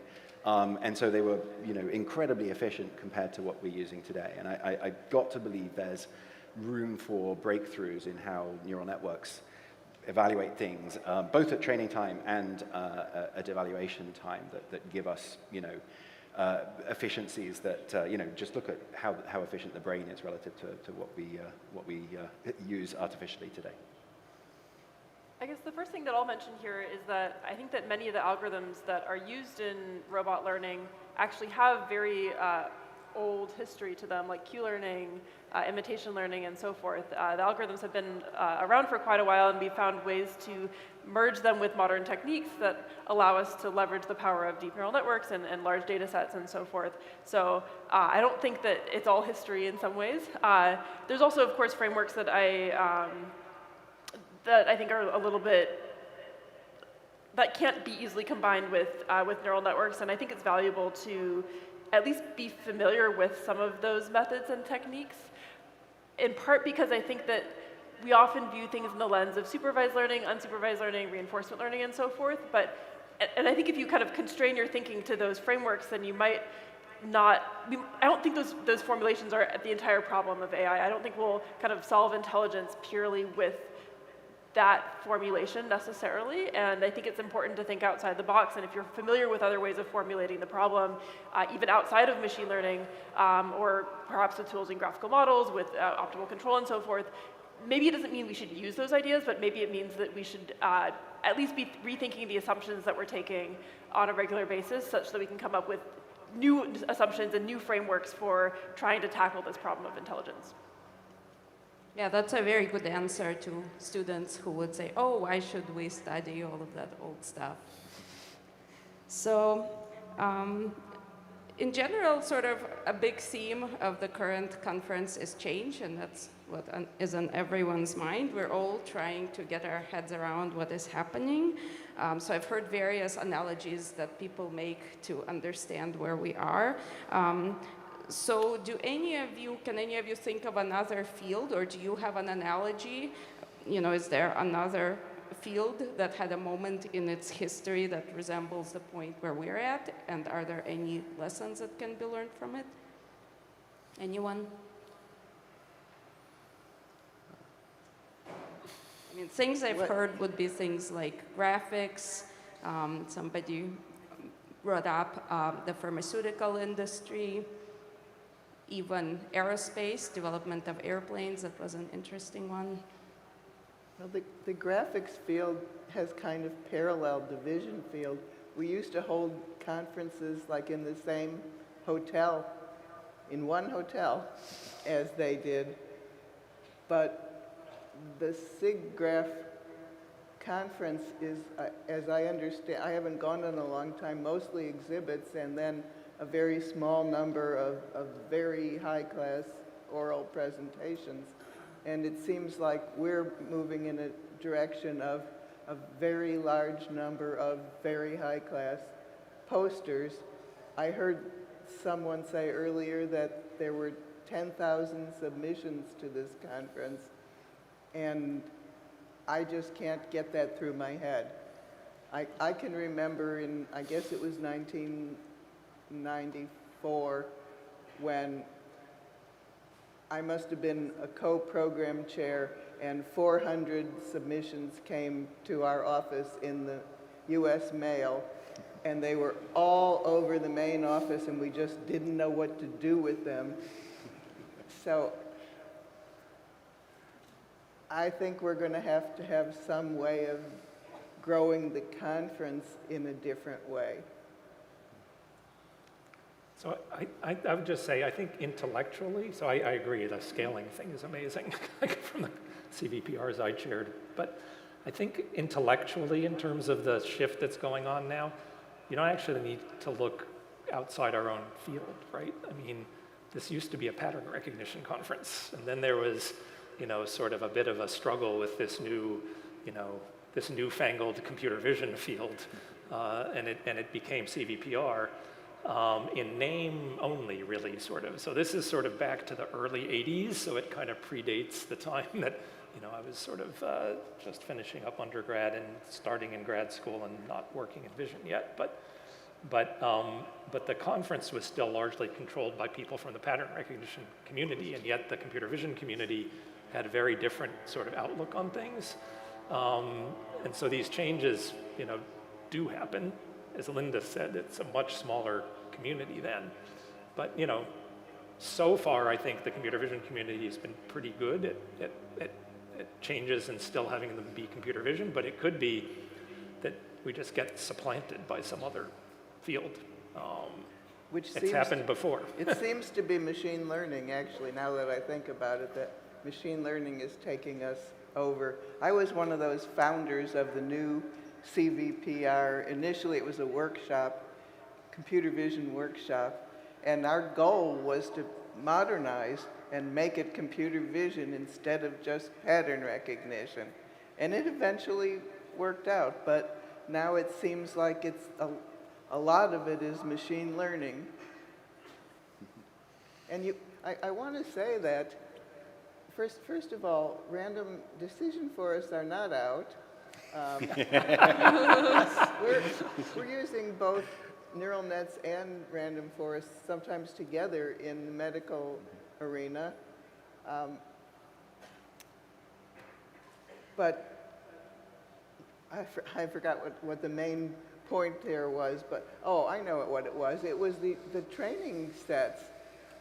What's happening is that there are these contests, not just in central computer vision with ImageNet kind of data sets, but now in the medical domain there are some public data sets, and when I go into a field like breast biopsy analysis, someone is competing with my students, and they want to get the best results on that data set, and everyone's training on that data set. And that makes absolutely no sense in the real world, actually.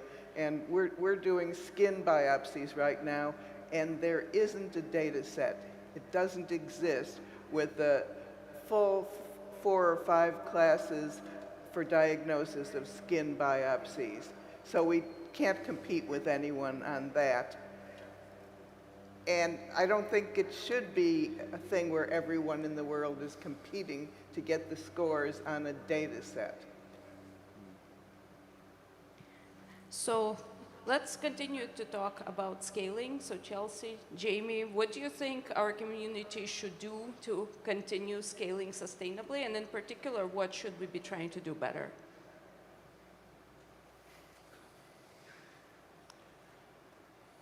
Yeah, that's a good question. I mean, I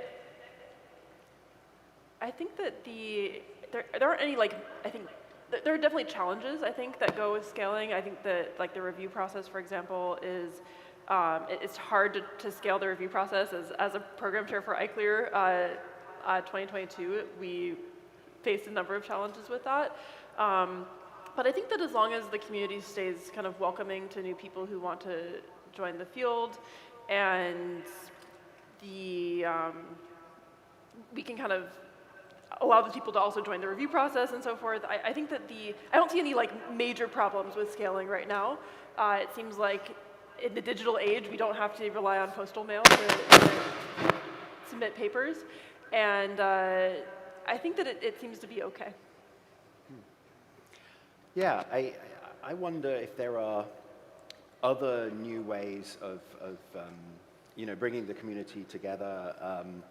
You know, it is unfortunate that we have to fly, you know, all halfway around the world to meet together. I wonder if there are ways where we can do sort of, you know, more regional Cvprs that, you know, get people together regularly in perhaps smaller groups, more intimate groups. And, you know, maybe occasionally of course we want to have mixing and bring people together, but, you know, that might be one way, you know, as this community continues to grow, to scale more sustainably. And a question to all of you: what do you see as the next big challenges, or, you know, application areas that will become big? And somebody in the audience wants to know what are unsolved problems that nobody is talking about. So anybody have any insider tips, or, you know, areas that are just very important for us to pay more attention to? Well, my nephew thinks there's going to be humanoid robots that everyone will have in their household in 10 years, and I told him he's out of his mind. But it would be interesting to know what we would have to do to make that possible. I certainly think that robotics is a really challenging problem, and I'd love to see more people kind of taking machine learning and kind of trying to actually address problems with real hardware. I guess one small fun fact I'll tell about the history is that the first ICRA that I went to, there were only 2 sessions on using machine learning for robotics. And ICRA is a conference with many parallel sessions, with basically hundreds of sessions. Only 2 of them were on using machine learning. And this actually wasn't that long ago. This was in 2015. So, and of course, I think that it's certainly grown a lot since then, but the number of people actually looking at problems in robotics is, I think, still dwarfed by people looking at problems in other areas. But then even outside of robotics, I think there's so many really fascinating problems. One problem that I find really interesting right now is selective classification and uncertainty quantification. I think that if you solve that, it would be a really big game changer for medical scenarios, for really any safety critical scenario, to allow models to know what they don't know and be able to kind of modulate their predictions. Also problems in task specification. I think that actually communicating what task we want AI systems to do is a pretty underrated problem, and now I've actually been really happy to see more attention being given to it with regard to aligning language models with what humans want.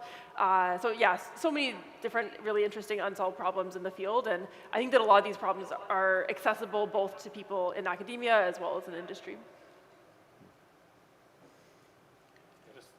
Following up on that, I would say that I just think computer vision being used for other things, like this stuff is working now, right? I mean, you know, when I started working on vision decades ago, certainly when Linda did, it was sort of entertaining, but it didn't actually work.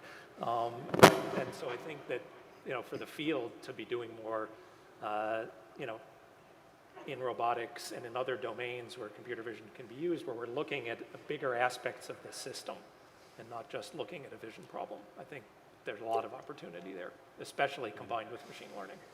Yep. I'd also echo that, and I mean, I joined WAVE because I believe that embodied AI, we're on the cusp of, you know, significant progress in that space, and you know, the ability to take our ideas and algorithms out of, you know, the virtual domain and actually embody them in the real world, operating safely around humans, dealing with the open world that is out there. That to me is clearly the next step for the field. And you know, in particular, one thing that really excites me at the moment is the concept of world models, the idea that you can learn a representation of how the world evolves based on, you know, what actions you take in that world, so a sort of giant learn simulator. You know, this just holds enormous promise because, you know, it unlocks the potential to learn efficiently in this space where you have actions and your actions have consequences in the world. So people in the audience also are very interested in roles for industry and academia going forward. And in particular, academia is so much more resource constrained. So a lot of academics, myself included, are currently wondering, are we going to be able to keep up and so on? So maybe Jamie, since you're in industry right now, what would you say? Yeah, I think this is a really important topic, and you know, there's clearly, you know, the big tech firms in particular have this enormous resource of data and compute at their fingertips that is not always accessible, you know, to the academic community, and this is definitely a real problem. I think obviously there is a place to be played by governments to sort of build, you know, infrastructure around that, make that accessible. I think there's a place for strong collaboration between industry and academia, and you know, both in terms of you know, just funding, but more interestingly in terms of opening up data, opening up access to compute. And I think there are, you know, relatively easy ways to do that and sandbox things while protecting the commercial interests of the company as well. Anybody else? So I think this is sort of a multi-track issue. So one is definitely industry and government and academia working together to build the kind. Oh, hello? I don't think it's on. It seems okay. No? So I don't think. Hello? It's not doing anything.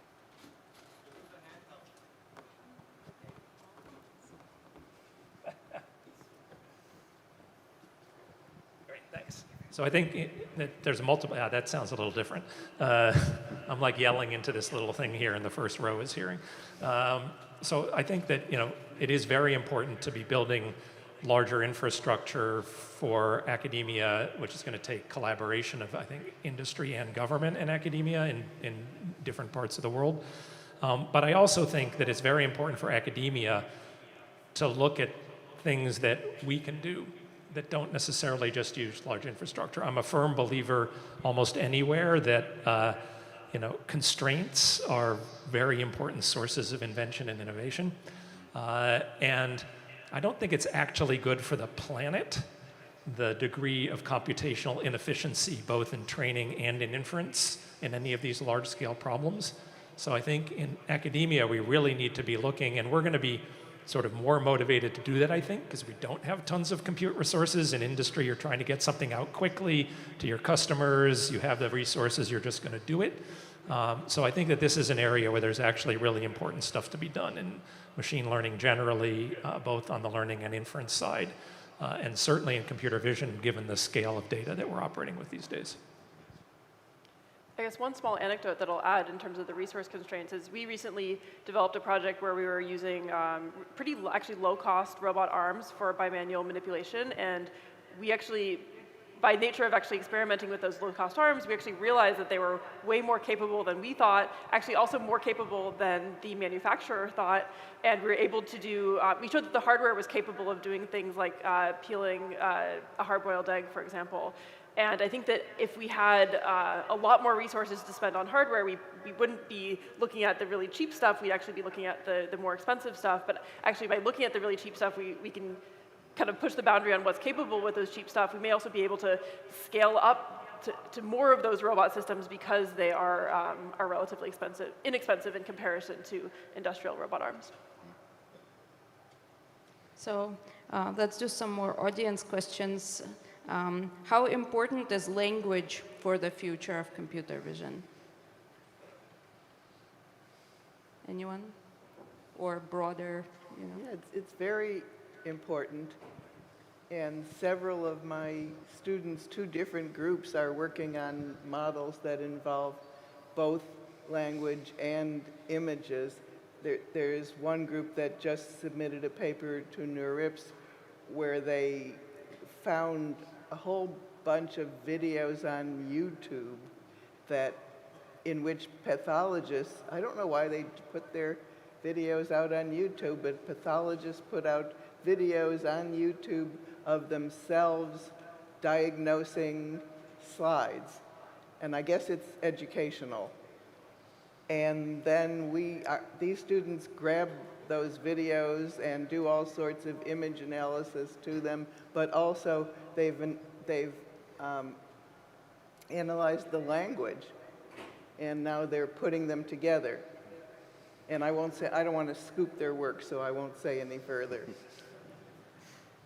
I could also add, I mean, I completely agree. Like, I think language is a really interesting and very distinct signal to what we get from images. And so if I look at the domain I'm working in autonomous driving, right, if you want to teach a car to learn how to drive, right, you may need thousands of videos before you start to see behavior emerging that, oh, you know, there's a stop sign, so you have to stop, or there's a red light, you have to stop, or pedestrians, etc.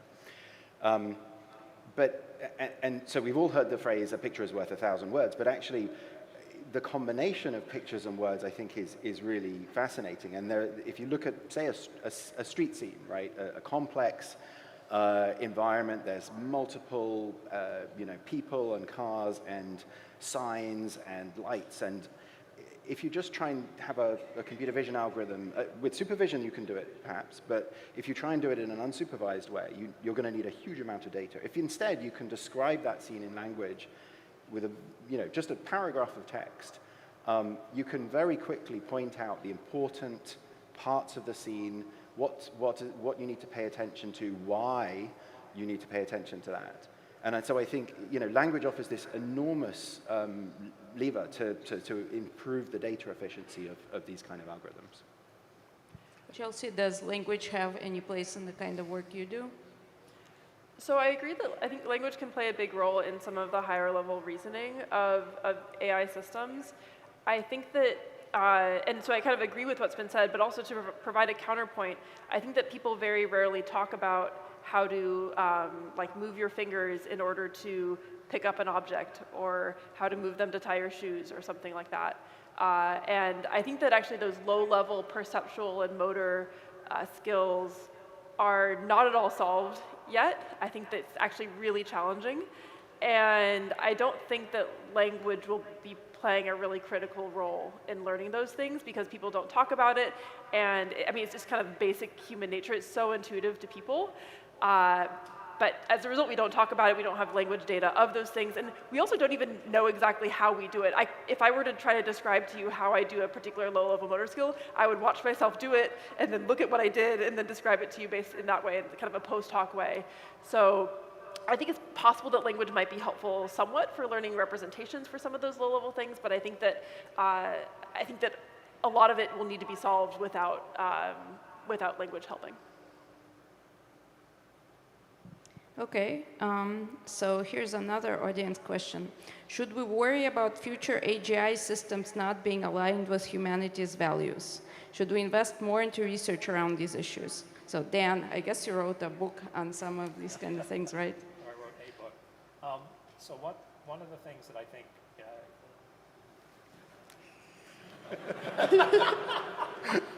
Give me a microphone, it breaks. It's you. That one works. Now watch, Lana will take it and it will work. Dead battery. Yep. I basically live in a Faraday cage, you see, and all these things are wireless, so they come over here, they stop working. So I think that it's extremely important that we look at the impacts of AI But I'm a little less concerned right now, actually, about AGI and the long-term impacts, and more concerned that this combination is sort of the dystopian view of sort of, AI, AGI existential threat in the long term, or a utopian view of AI in the long term, are distracting from a lot of current issues in the use of AI. Not that we shouldn't be worrying about the long term, it's that when you get outside of a room full of scientists and engineers like this, the only thing they can understand are these utopian and dystopian, more science fiction types of things. And so the more we say it, the more it just feeds into that. I think it's incredibly important that we're looking at both the positive impacts of AI in the short and medium term and the risks of AI in the short and medium term, and that we're helping the world understand those risks, which means we have to be working on them. It's not going to happen just by having people outside of the field looking at these kinds of questions. So that to me, I think, is really the crucial issue. And at MIT, we've been doing a number of things, like Antonio Torralba and Alex Madry have been down spending time in DC with both the House and the Senate, trying to help people understand to the level that legislators can start to actually ask questions. But I think we have a real risk right now in many parts of the world of simultaneously over-regulation and under-regulation of AI because of the lack of understanding. So if all of you want to, and I think these things have happened in other big shifts, right? So when you look at, when recombinant DNA first started being used, there was exactly the same kind of risk of both under and over-regulation. It's a more limited domain, I think, in its impacts in some ways than machine learning, which is so broad. So this is something we should all be thinking about, worrying about, and doing something about, in my opinion.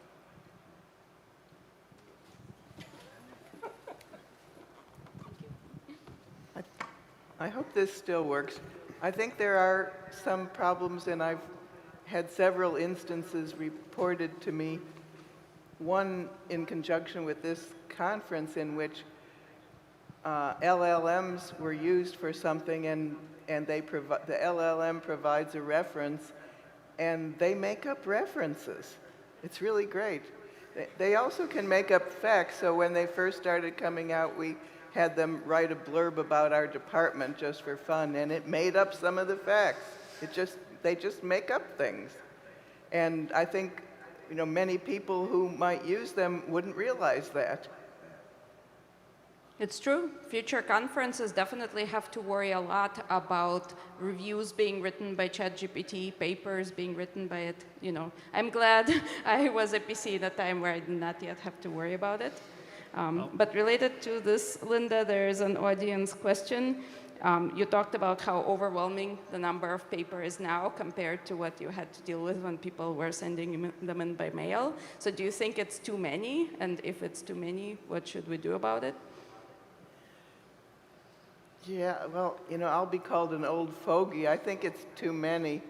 But I think what's happening is that we produce students and they produce students, and it's very competitive. And it's so important to get your paper into the best conference. And this is the best conference, not only in computer vision, but I read somewhere it's just the best computer conference, period. So we should be proud of that. But I don't see how we can stop the inflow of papers. I think people maybe should stop and think before submitting, because I've seen, at least among my own students and other students in our department, this mentality of they're desperately trying to finish the work the night before, and maybe things get submitted all around the world that are not so good and shouldn't have been submitted in the first place. So I'll take a different view, but also dating, not from a similar era there. I think the biggest challenge with scale is the discovery problem. How do you actually find things other than sort of looking at, oh yeah, like I know this person's lab or work, and so I'm going to look for their papers.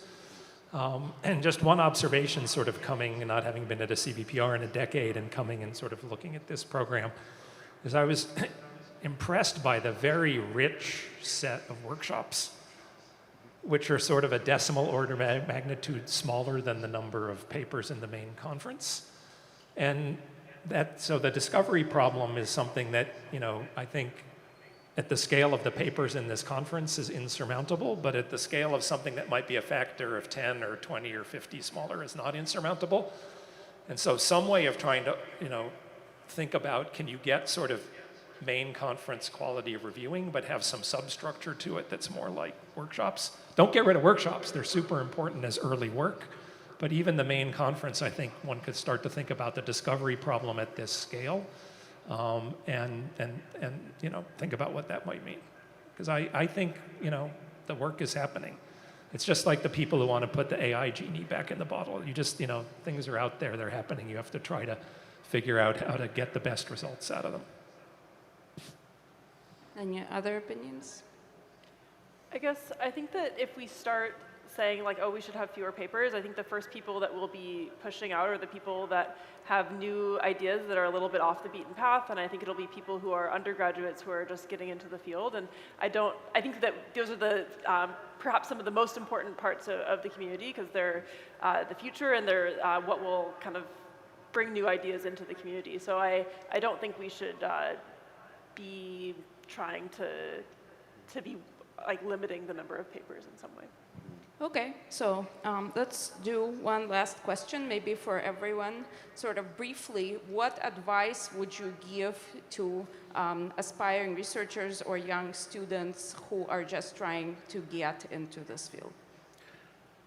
I guess for me it would be go find a problem that really interests you, that's going to motivate you. I mean, fundamentally, that if you're not working on something that you believe in, or that you don't see why it would have impact, and that could be very academic or it could be very applied, both are valuable. But if you don't believe in what you're working in, clearly, that's not a recipe for success. The other thing I'd say is make sure you're finding people that you want to work with, right? These are the people you're going to interact with every day, the people you're going to learn from, who are going to challenge you, who are going to, teach you, help you grow.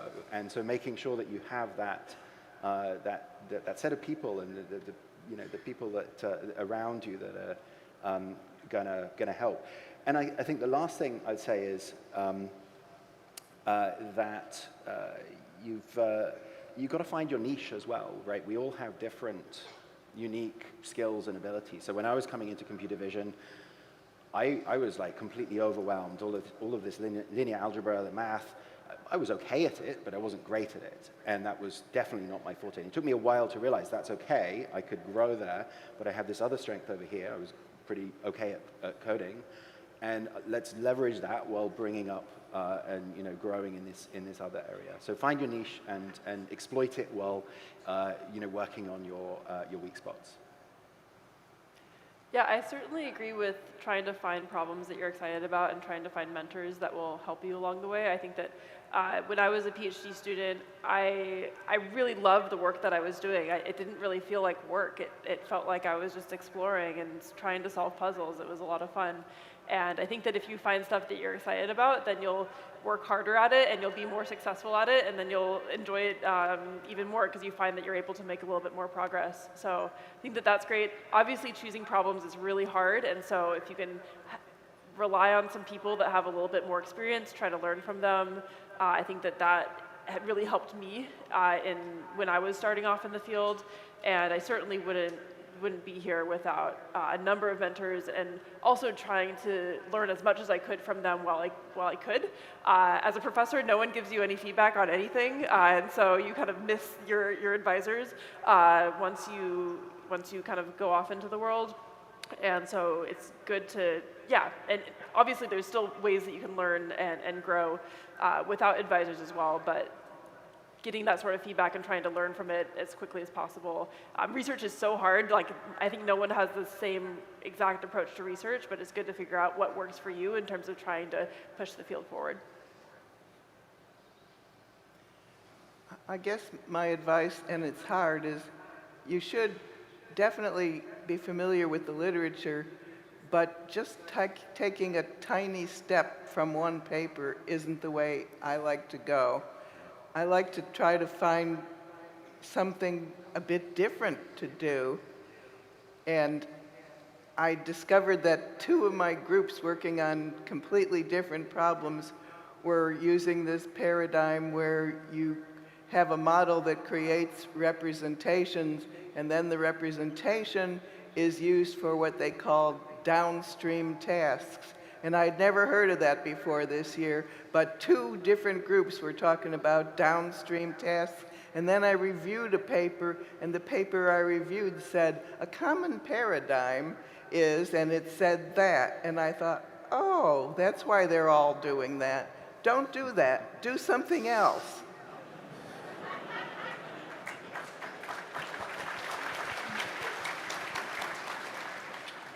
So I agree with what's been said. I might give two examples. So one is two of the pieces of research, or several of the pieces of research that I've been most involved with, but two of them in particular, got rejected multiple times before they got accepted, and they're the most highly cited things that I've ever been involved with. So I think, this finding things you're really passionate about and you're committed to, I completely agree with, and I just wanted to give that as a sort of concrete manifestation of it. The other thing that I don't think quite came up yet, but I totally agree with what a couple people said. Research is a social process. Another piece of that is making sure that you end up in your research career being part of multiple research groups. I think that, and I don't just mean because now they know you and cite your work, but I just think you get intellectually influenced by people that you really work and collaborate with. And so that's a super important part of things. Okay, well, thank you all very much. I think this concludes our panel. Let's thank the panelists.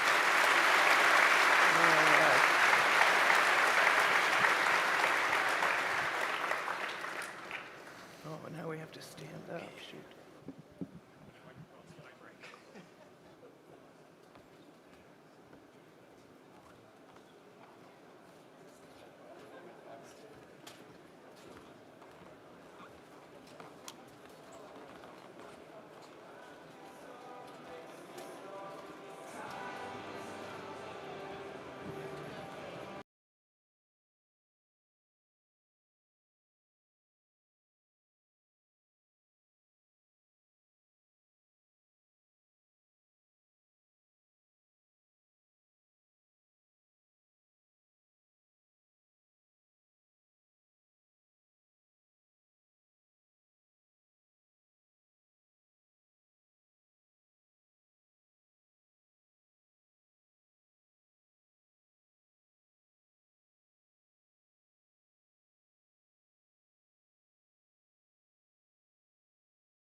Board candidate session.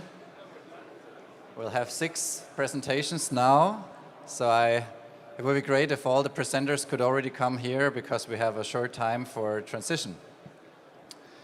So the first talk is titled Ego Body Pose Estimation via Ego Hand Pose Estimation. It's given by Jijun Wu. Okay.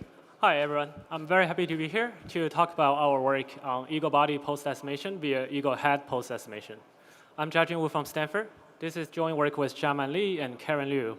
And in particular, Jiaman Li, as the only student author, as we all know, really did all the work for this project. And it's really unfortunate that she couldn't come here due to visa issues. So I really hope you can get to meet her in future conferences.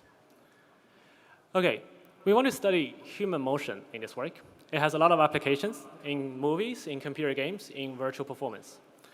The data is so important, but right now most data are get by motion capture systems. As you can see on the right, motion capture systems has significant hardware requirement like multiple cameras and sensors, and therefore it's mostly done in the lab and has limited scalability. If you compare the data size of different modalities, then we know, okay, for images and videos, we can get to billion. For 3D models now, we also have million scales. But for motion clips, data sets of human motion, we only have thousands, right? So that's very limited in this data-centric era. How can we scale up? Our key observation is, yes, we don't have that much motion capture data, but there are very diverse and a lot of ego-centric videos available, especially with recent efforts like Ego 4D. And most importantly, these ego-centric videos, they directly associate with human movement. As we move, right, because we have things mounted on our head, then these videos are taken. So is it possible for us to actually estimate and get human motion from these ego-centric videos? So this is our problem statement, that we take an ego-centric video from a front-facing head-mounted camera. Our goal is to infer the full-body human motion from it. We're not the first in studying this problem. There has been some work, in particular, this very inspiring prior work from John and Grumman in Cvpr 2017. We see there are two main challenges to study this problem. The first is, if we want to do supervised learning, it's almost impossible because there's very limited existing data sets with paired ego-centric video and full-body motion, exactly because mocap is hard. They are mostly done in the lab. And the second is, if we take an ego-centric video as input and you guess, what is the person doing here, they may be doing things like this, or they may be doing that, right? So there's significant ambiguity in the mapping from ego-centric video to full-body poses. Every computer vision problem is kind of under constraint. That's the nature of the field. But this problem is just really worse. It's much harder.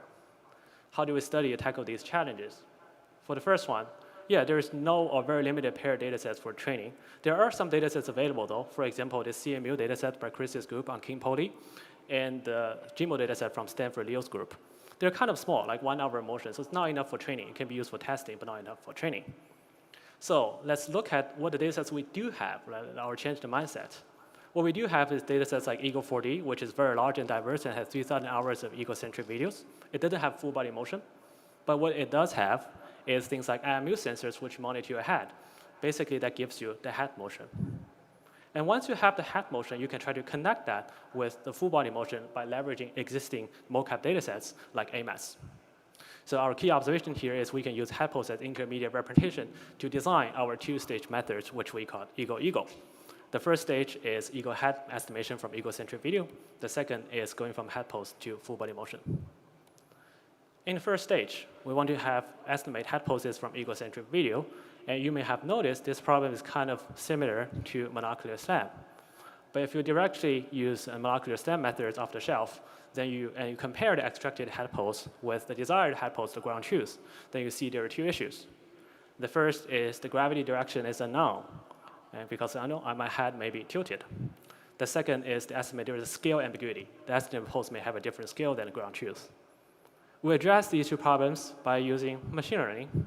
So first, we have a gravity net, which takes the head pose estimated by SLAM, and try to predict the gravity direction. And then we have a scale net, which takes the egocentric video and its optical flow features and try to predict the distance scales between every two steps and angular velocity.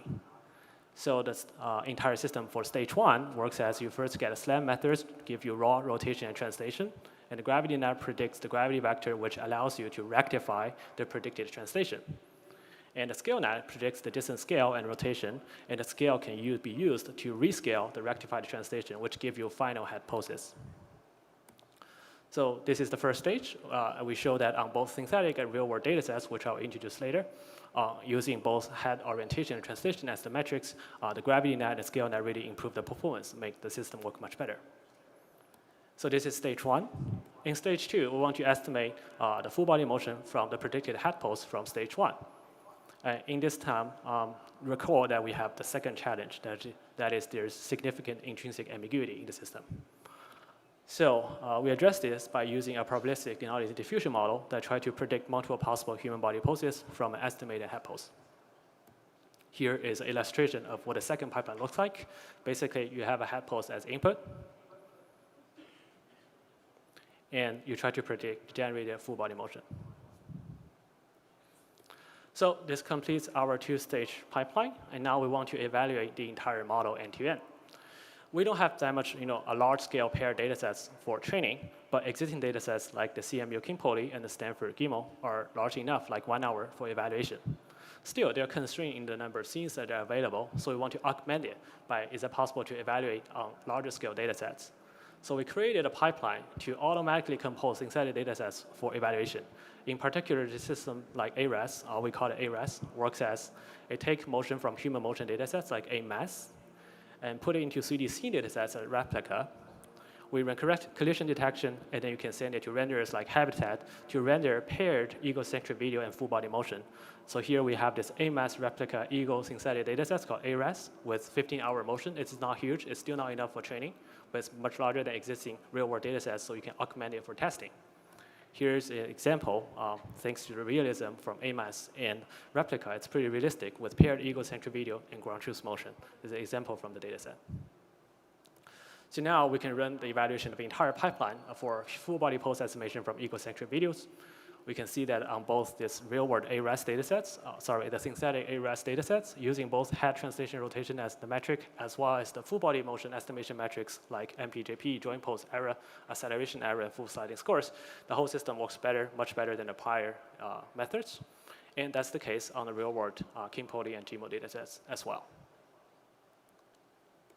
So here's the qualitative results where we take this egocentric video as input and try to predict human motion.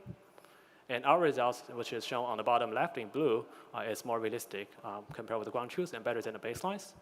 And as our method is probabilistic, it is also possible to going from the same egocentric video and synthesize multiple possible human motion from the same input.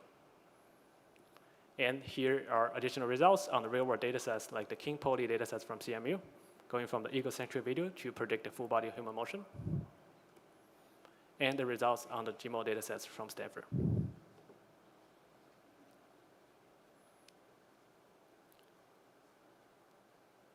Okay, so to summarize, we studied this very interesting problem of full body human motion estimation from egocentric video. And our contributions are we leverage this important intermediate representation head poses to address the data availability issues instead of using whatever, instead of finding new data or studying problems in a self-supervised way, we actually use this intermediate representation to leverage whatever data that is available, so without requiring paired egocentric video input and human body pose as output. Second is we have new approaches to estimate head poses from egocentric videos and to generate full body pose from head poses. And finally, we have large-scale datasets, ARES, and automatic data collection pipeline to allow us to synthesize additional paired egocentric video and full body motion in diverse scenes. Thank you. Welcome to our poster on Thursday morning. Yeah.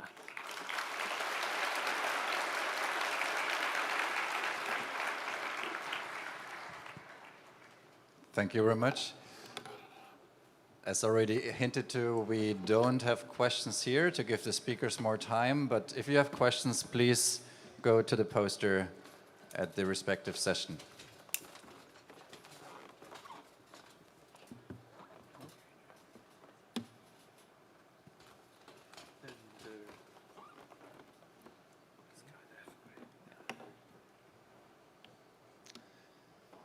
So the next presentation is called 3D registration with maximal clicks, and the presentation is given by Jijiang Zhao. Okay.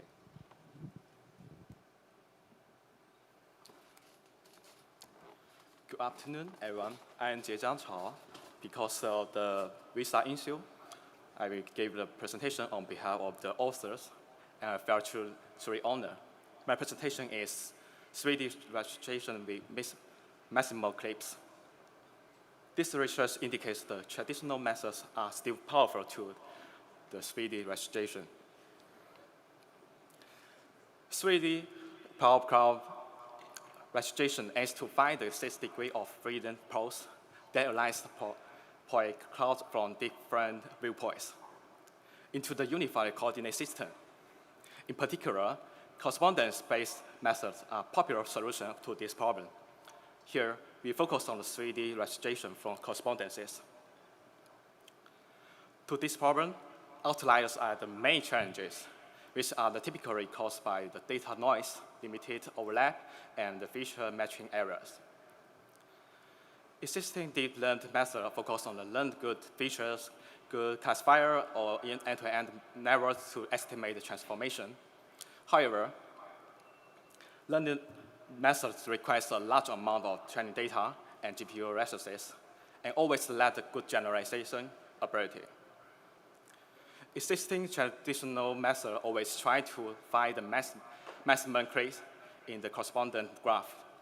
This method assumes that inliers are compatible with each other, so the inliers will form the maximum clips in the compatibility of graph constructed for the correspondences. However, these methods are still prone to heavy outliers. Our insight is to relax the maximum clips constraint and use more local constants information in the graph. We had two motivations. One is that we do not have the perfect compatibility metric to ensure that only the inlier nodes are connected in the graph. The other is that the inliers also suffer from the matching errors, which also cannot guarantee that only the inlier are connected. This also explains why maximum case-based method shows limited performance. So, we propose a new 3D registration method based on the maximum clips called MAC. We demonstrate that MAC is technically very simple, but surprisingly effective. Moreover, MAC can also serve as the booster for the deep learned methods. Now introduce some details. MAC has 3 main steps, including the graph construction, searching the maximum clips, hypothesis generation, and evaluation. One can find that MAC follows hypothesis generation and verification, parallel as in RecSync. The major novelty is to generate hypotheses from the maximum clips rather than the random sampling. The first step is the graph construction. The motivation behind is that in Euclidean space, correspondence are regular and unordered. To better the random compatibility relationship among the correspondences, we model the input correspondence as a graph. In particular, compatible nodes are connected in the graph. The second step is the searching for the maximal clips. However, the number of maximal clips found in the graph is often in the order of the tens of thousands. Therefore, we propose the node-guided filtering method for maximum clips. This step assigns each node with only one optimal maximal clips, which depicts the local consensus information about this node. The third step is hypothesis generation and evaluation, just like the RecSync method. In particular, each maximal clip generates one hypothesis, and the best hypothesis is determined with the common use hypothesis evaluation metric, such as the inliers called NAE. In the following, we report the experiment result. The first dataset is an object scale dataset called the U3M. On this dataset, MAC significantly outperforms all the competitors. Note that the object scale datasets have always been overlooked in recent registration papers. Then, it comes to the indoor scenes dataset, 3D match, and 3D low LO match. We can see that match achieves the best registration, recall, and precision results. In addition, MAC is significantly better than the learned ones, such as the point DSC. The margin is that it's more clear on the 3LO match dataset with low overlapping data. Moreover, we insert MAC into the SOTA deep learned frameworks and found that the performance of the learned methods improves. So the Mac is a good gift for the deep learned methods. Next, we experiment with the outdoors scenes dataset, Kitty. Again, Mac reached the best registration result. Then, we represent some analysis experiment first. Compared with RankStack, Mac generates a significantly higher number of the correct hypotheses of registration. Sorry. Although the Mac has already reached the SOTA performance, it still has a very large room for further improvements. In particular, we assume that we have the perfect hypothesis evaluation metric. That's to say, a registration is successful if correct hypothesis is C. In this case, Mac reached the registration records of the 91.24% and outperforming existing SOTA by over 31 percentages. Regarding efficiency, Mac finished registrations generate in tens of the milliseconds with very few memory consumption. So Mac is also very lightweight. To summarize, Mac is technically very simple method with a few parameters, but it achieves SOTA performance on the object, indoor scene, and outdoor scenes dataset. In addition, Mac can further boost the deep learned methods. In our future work, we wish to develop a more trustworthy hypothesis evaluation technique as Mac in this current version can generate high-quality hypotheses but may fail to find them. At last, we want to claim that the high-quality method can wait again, as they may need more attention even in the deep learning era. Here are the link of the paper and the soft code. Please feel free to contact the authors. That's all. Thank you for listening.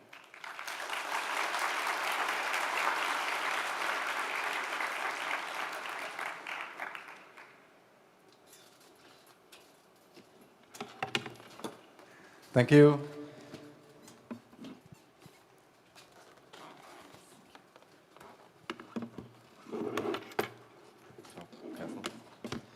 The next talk, Omni Object 3D, Large Vocabulary 3D Object Dataset for Realistic Perception, is given by Cvpr Liu.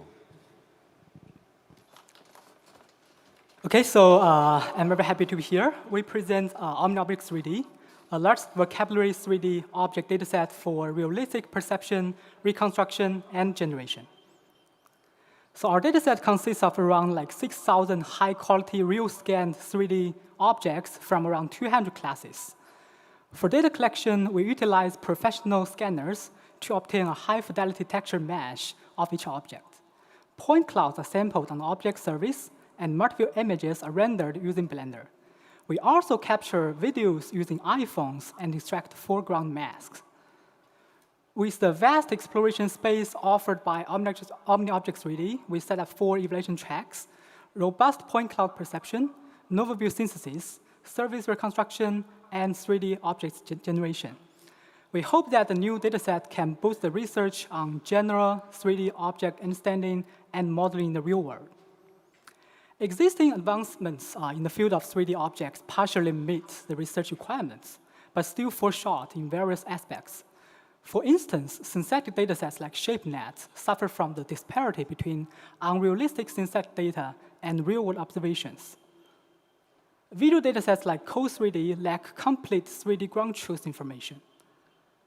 Real-scan datasets like Google Scan Objects exhibits limitations in terms of category distribution. To address these shortcomings, we introduced Omni Object 3D, a large vocabulary 3D object dataset that comprises an extensive collection of high-quality real-scanned objects. Our dataset exhibits a long-tail distribution with an average of around 30 objects in each category, sharing common classes with popular 2D and 3D datasets like ImageNet, Coco, Elvis, and ShapeNet. Detailed comparisons with other relevant datasets are listed here. Compared to previous and concurrent datasets, Omniage Object 3D offers the advantage of consistent quality control in terms of real-world data and rich annotations. We now introduce the 4 evaluation tracks on the dataset. First, we show how OmniObject 3D boosts robustness analysis of point cloud classification by disentangling the following 2 critical challenges. The first one is the out-of-distribution styles are raised by the difference between CAD models and real scan objects. The second is the out-of-distribution corruptions introduced by common corruptions following the point cloud state dataset. We benchmark 10 state-of-the-art point cloud classification models in the table and review that robust point cloud perception models against both challenges are still underexplored. Please refer to the paper for more details. We next study several representative methods on our dataset for novel view synthesis under 2 settings.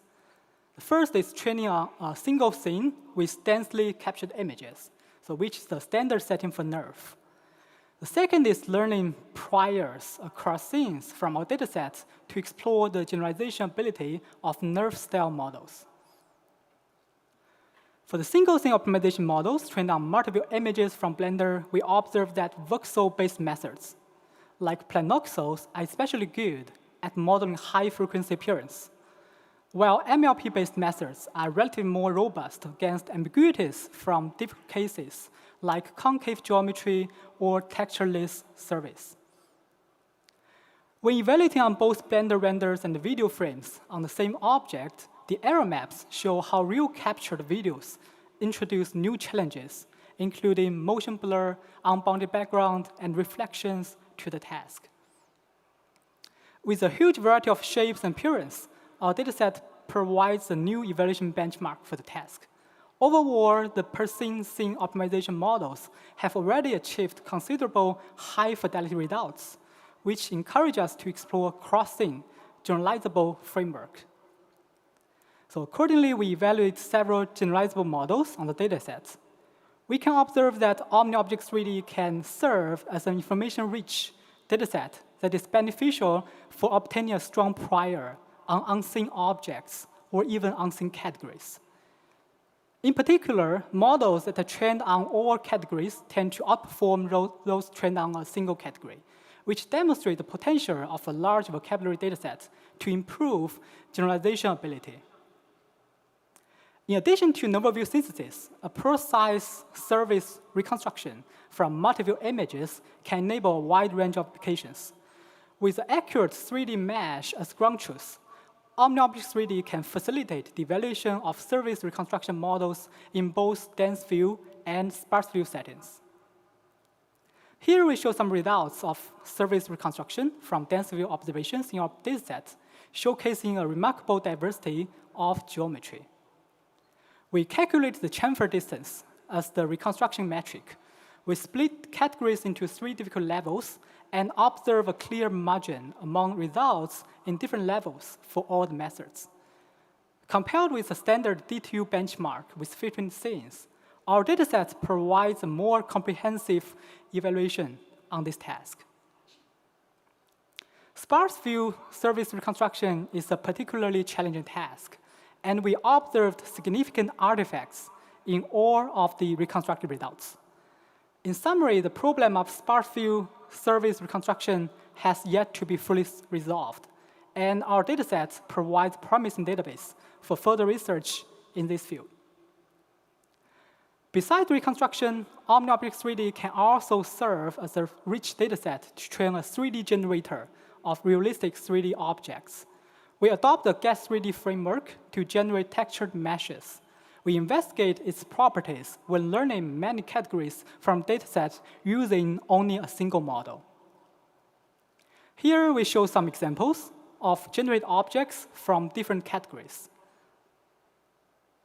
We also show the cross-category interpolation results by interpolating both geometry and texture latent codes from left to right. We further analyze the bias in semantic distributions of the generated shapes due to the training data distribution. So it's a very important aspect for learning generative models from 3D data. So please refer to the paper for more details. So, like to conclude, OmniObjects 3D is still an ongoing project that involves a continual expansion. So our data is still growing. So we aim to collect a wide variety of 3D objects, ensuring a broader distribution and increased complexity across multiple modalities. Through these efforts, we hope that it can effectively support and drive advancements in many areas of the vision community in the future. So thank you for listening. Please visit our project page to access our dataset and code. So thank you, guys.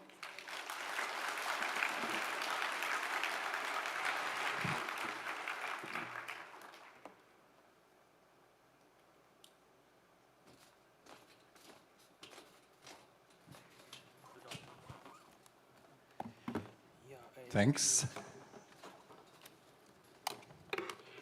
So the next speaker is Ziqing Chen, talking about mobile nerve, exploiting the polygon rasterization pipeline for efficient neural field.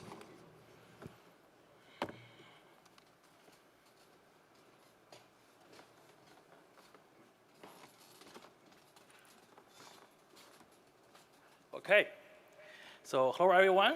I'm Ziqing Chen from Simon Fraser University. And this work is done with Thomas Funkhauser, Peter Hedman, and Andrea Taglesky. So in this work, we introduce mobile nerve, a nerve that can run on common devices in real time. For example, on laptops, on mobile phones, and on these tablet devices. So our work is motivated by some issues of classic nerve methods.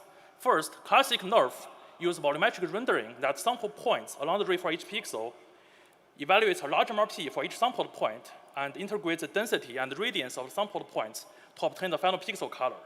And this rendering process is far too slow for interactive visualization. Recent nerve methods speed up inference by baking the MRP elevation results into sparse 3D voxel grids.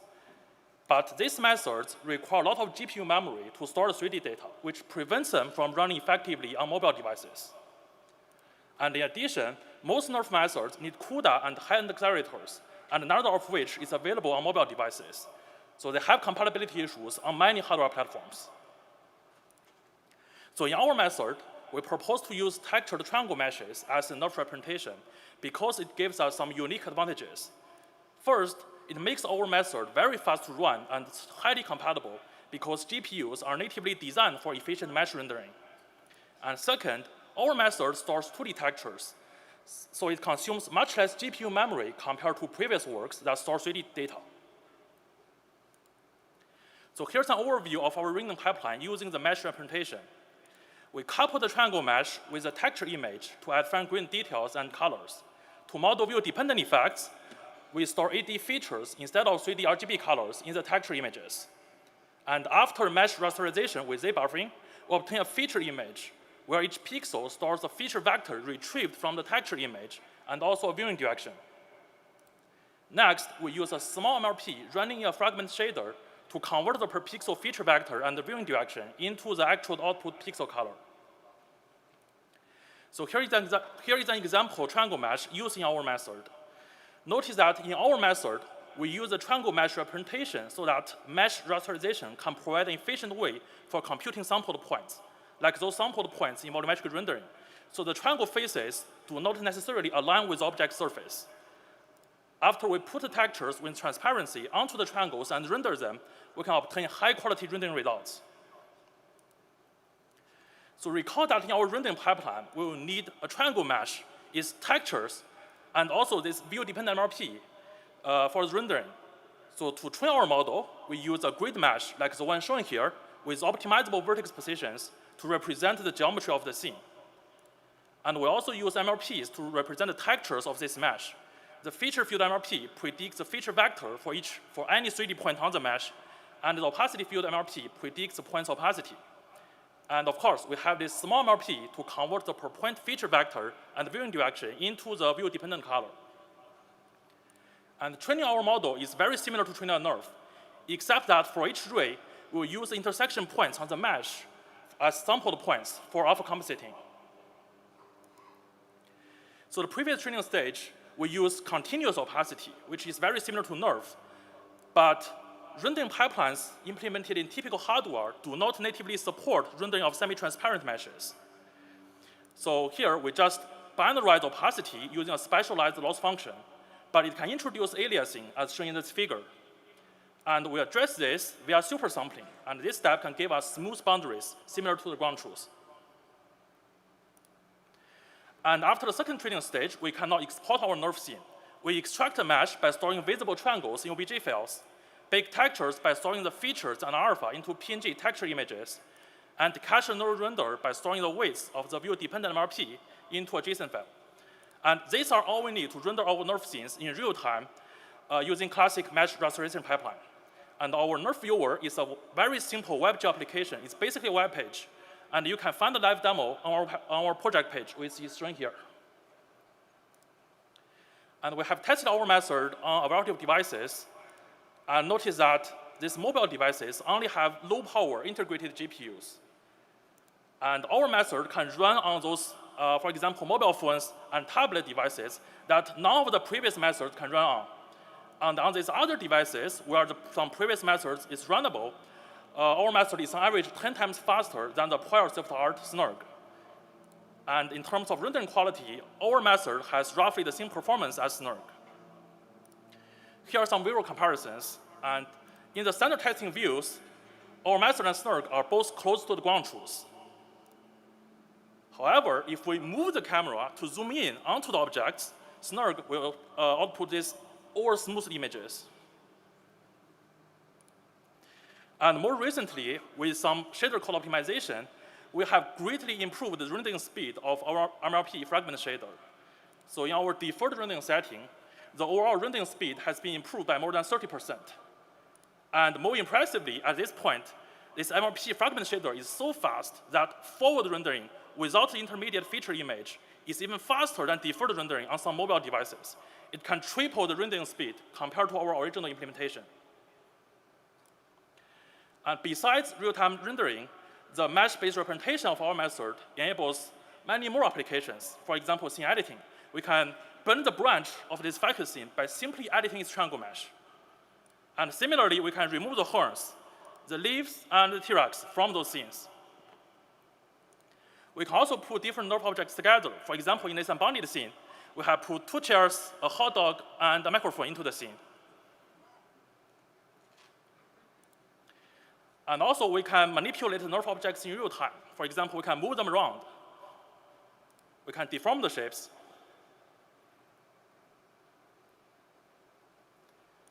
And we can do both at the same time.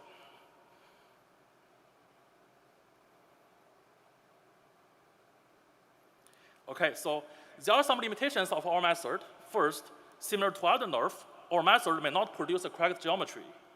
And second, our method uses binary opacity, so it cannot handle scenes with semi-transparent parts. And third, our method uses fixed mesh and texture resolutions, which may be too coarse for close-up views. And that's all. Thank you. Enjoy Cvpr, and see you at the poster session.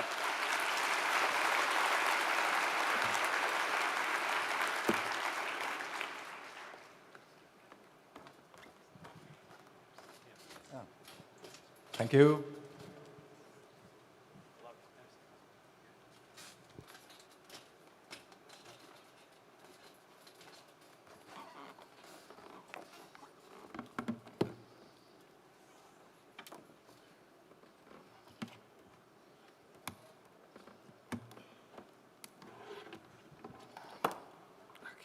Let's see here. This is so cool. Okay.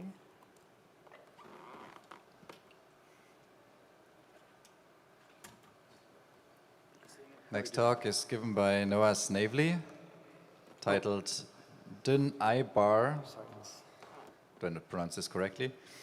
Neural Dynamic Image-Based Rendering.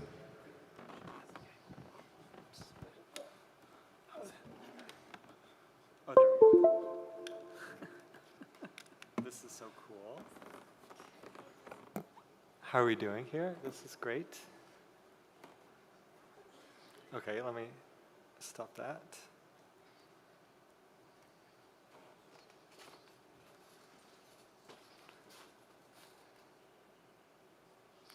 Okay, I think this is so good. Yeah, this is great. Yeah, so good to see everybody. I'm presenting today on behalf of Zhengqi Li, who's the real force behind Dynabar, but who couldn't be here. But he wanted to say hi to all of you. Hi everyone, I couldn't make to Cvpr, but I hope to see you all soon. Perfect, yeah, okay. Thanks, Zhengqi. Okay, so given a video of a dynamic scene captured from a single moving camera, Dynabar addresses the dynamic view synthesis problem. It takes the input video and renders new views in both space and time. This is a really important problem because many videos feature moving scenes, not static ones. Okay, if the scene weren't moving, we could use a method like NERF. NERF encodes static 3D content in an MLP that maps 3D positions and viewing directions to colors and densities that we can volume render to produce images. One way we could extend NERF to dynamic scenes is to add a time input t. For this talk, I'll drop viewing direction and simplify this to just a 4D space XYZ t. So at a high level, this kind of 4D NERF approach is how some prior dynamic view synthesis methods like DVS and NSFF work. These work fine for shorter, simple videos, but don't scale well to long videos that feature a lot of scene content or complex motion. One big problem is that the MLP has to have a huge capacity to store a full space-time scene. Without a massive MLP, we end up with blurry renderings like these. Dynabar, on the other hand, scales much better to these kinds of challenging scenes, producing much sharper, higher quality results. So one insight is that we don't need to stuff this whole space-time function into an MLP. Suppose we have a set of source views of a scene with known camera poses, and let's say we want to render the scene from a new target view. Well, this target image will be very similar to nearby source images, and so maybe we could synthesize it just by stealing and blending the right pixels from these nearby frames at render time, instead of reconstructing the whole scene in advance. This is a classic idea from computer graphics called image-based rendering, or IBR. So Dynabar builds on a recent IBR method for static scenes called IBRNet. I'll illustrate how IBRNet works with a scene of a cube observed from different views. To render a pixel, IBRNet shoots a ray through that pixel and samples points along that ray, just like in NERF. But instead of directly looking up color and density and an MLP, it projects each sample, like the center one, to a set of source views. From each projected 2D location, it extracts a color and feature from that view. Here I'm just showing color for simplicity. So it does this, it extracts these colors and features for each sample along the ray, and then feeds these samples to a ray transformer network, which has been trained to figure out which samples get high density and which color to assign to each one. So for instance, it might notice that some features are view consistent and assign those samples high density. These colors and densities are then composited using standard volume rendering to produce a final pixel color. But IBRNet assumes that the scene is static because, as we can see from the source views, it aggregates information along epipolar lines. If this cube were in motion, for instance, if it were falling or being thrown through the air, then we can no longer rely on epipolar constraints. If we try to use IBRNet for moving scenes anyway, the synthesized views are really bad and they smear out time in strange ways. Okay, so how can we get IBR to work for dynamic scenes? Well, that's what Dynabar is all about. Okay, the first thing we need to do is account for scene motion. So let's draw a similar picture as before, but now we'll label each view with its time, so t, t+1, etc. And suppose our cube is moving as the input video is captured, like so. Okay, let's consider a target viewpoint at time t and reset the state of the world to that time. To compute the color of some pixel in this view, we sample 3D points along its corresponding ray, as before, such as this 4D point XYZT. Then to project this point into neighboring frames like t+1, we first need to adjust its position according to its motion. So as part of reconstructing a video, we solve for the motion of every 3D point. We'll optimize an MLP that we'll call M, which takes in a space-time point XYZT and produces a description of its motion. How does it describe the motion? Well, it could maybe produce a scene flow vector that specifies the point's movement to the next frame.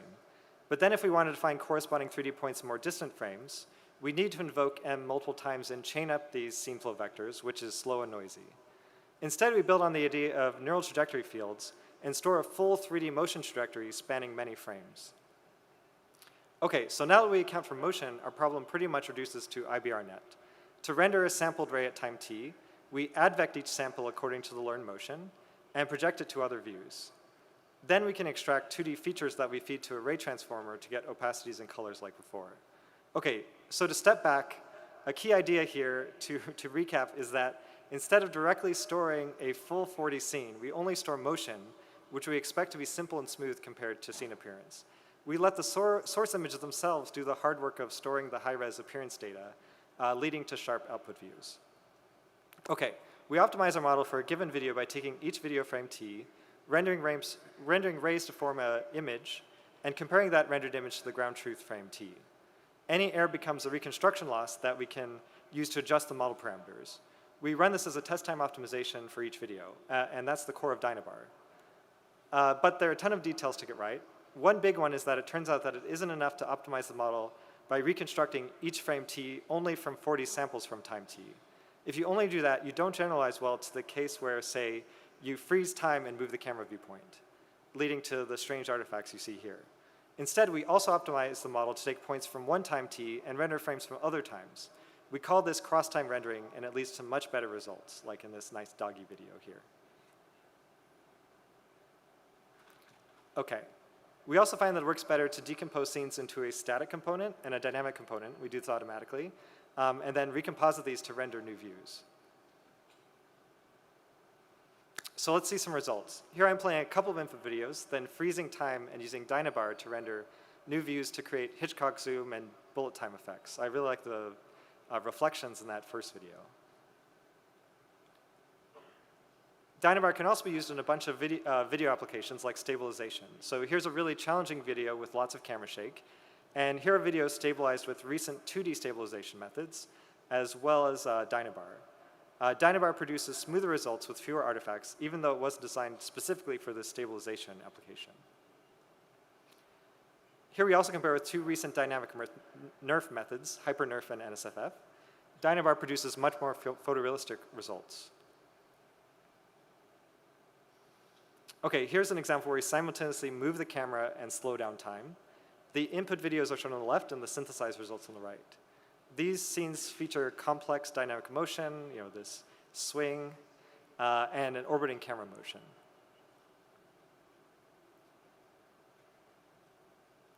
Okay, since we can render new rays, we can also create synthetic aperture effects like video bokeh and adjust focus dynamically, like on the doggy or the background in that second example.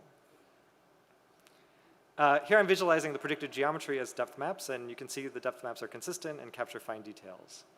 Okay, some limitations. So compared to static scenes, you can't move the camera around as much at render time because it's just much harder to extrapolate views when you only get essentially one view of each time instant. Like other methods, Dynabar requires camera poses, which can sometimes be difficult to compute for moving scenes. And currently, it performs this big optimization on each video, unlike IBRNet, which learns generalizable rendering components. But maybe we could also train offline on lots of dynamic scenes to learn general purpose view synthesizing modules. So the main takeaway here is that we figured out how to get neural IBR to work for dynamic scenes. And a key insight is that we only need to optimize for a global model of motion, which is much more efficient compared to full scene geometry and appearance. And I think this is a really cool idea and makes this IBR approach a leading contender for scaling view synthesis to arbitrary videos. But this is a really difficult problem, and to learn more, you should read the paper and come talk to us.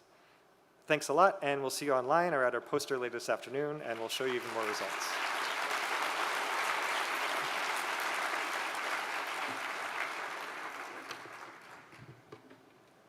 Thank you. And we come to the last speaker of this session.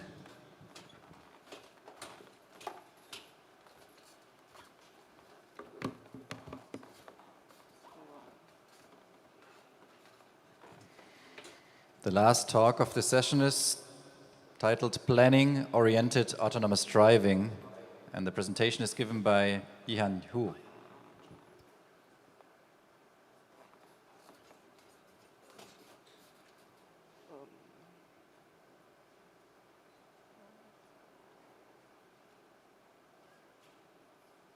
All right. Good afternoon, everyone. My name is Yihan Hu, and today I will present our work, Planning-Oriented Autonomous Driving, also termed UniAD. This work is done during my internship at Shanghai AI Lab. First, let's check the background and motivation. Autonomous driving task is a very challenging problem. We may face various weather, illuminations, and scenarios.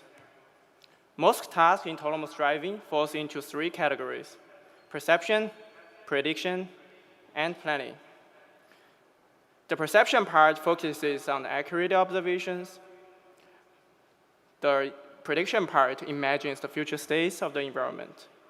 The planner makes decisions and plans a final route. Typical industrial solutions would be standalone models. Each module is trained independently and optimized for different objectives. This would lead to accumulated errors. The multitask framework has a shared backbone for multiple tasks, as shown in the right. Thus, it would be efficient for more tasks. But each task head is trained separately without coordination. Vanilla end-to-end solution learns a policy directly from sensor inputs, bypassing the intermediate tasks. These simple architectures have good results in the simulator, but they lack interpretability in the real-world scenarios. Some other work introduced intermediate tasks to assist planning and improve interpretability, but they lack some crucial components. To overcome the defects of previous work, we established UniAD, unified full-stack autonomous driving tasks, and coordinate all tasks towards safe planning. Let's dive into UniAD with following questions. Which autonomous driving tasks to integrate, and how to construct such a framework, and how to train it efficiently. We select 5 safety-critical tasks in perception and prediction to model the static and dynamic information. We also organize these tasks in a hierarchy to maximize information flow to the planner. Now, we process multi-camera images via a feature extractor, transforming them into a bird's-eye view images, on which each task are built upon it. For perception, the track former tracks all dynamic agents across time, and map former segments the map elements for geometric guidance. As for prediction, the motion former receives output features from perception nodes, predicting the long-term trajectories of each agent. Then, its output are fed into OccuFormer to predict the future occupancy. Finally, the planner utilizes Ego Vehicle Query from MotionFormer to plan while avoiding predicted occupancy for safety. We use unified query design to connect the Intel pipeline, coordinate all tasks towards planning. Each task module is built with transformers to model complex interactions in driving scenes with attention mechanisms. For the first time, we unify full-stack autonomous driving tasks in one end-to-end framework. The track former and map former are developed from previous research. We treat agents and map elements as queries to leverage their ability for end-to-end training. The motion former handles diverse relation modeling with attention mechanism, which are agent-agent, agent-map, and agent-goal relations. We adopt a nonlinear optimization to adjust the ground truth trajectories to recover the errors from upstream predictions. The OccuFormer explicitly encodes the agent-wise knowledge into scene representation. Furthermore, it predicts occupancy as attention mask to restrict interactions between agents and their corresponding bird's-eye view features. At the end, the planner uses Ego Vehicle Query to attain bird's-eye view features for predicting future waypoints. It then adjusts the path to avoid potential collisions based on the predicted occupancy. UniAD is trained in 2 phases to stabilize training process. Also, the matching results are shared in all modules to preserve agent's identity and further speed up the convergence. Now, let me share a bit more about our experiments. We did lots of ablations to validate the necessity of preceding tasks and find that the tasks benefit each other and final planning. Compare 84 to 6, we conclude that 2 perception subtasks greatly help motion forecasting. Showing in 87 to 9, the performance of both motion and occupancy prediction are improved when jointly optimized. Finally, as demonstrated in 10 to 12, the planning results get boosted when equipped with all prior tasks. When it comes to planning, UniAD achieves the lowest L2 error and collision rate, even outperforming ladder-based methods, thanks to our carefully designed queries and planning-oriented philosophy. Moreover, UniAD surpassed previous end-to-end methods by a large margin on all the tasks we examined. We visualize the intermediate representation to exhibit the interpretability of UniAD. In this scenario, the ego vehicle is carefully changing line to avoid the obstacle vehicle. From the attention mask of the planner, we can clearly see that UniAD pays strong attention to both the obstacles and the road ahead and behind. We also found its potential to recover from upstream errors, even when preceding perception module fails to detect two cars in the distance. The planner still shows strong attention and awareness towards those areas. In summary, we propose an end-to-end autonomous driving framework in pursuit of safe planning. Our approach utilizes a unified query design to connect and coordinate all tasks. Also, UniAD achieves SOTA results on all investigated tasks with vision-only inputs. Moreover, we believe that this work is the first step towards foundation model in autonomous driving. So what's next?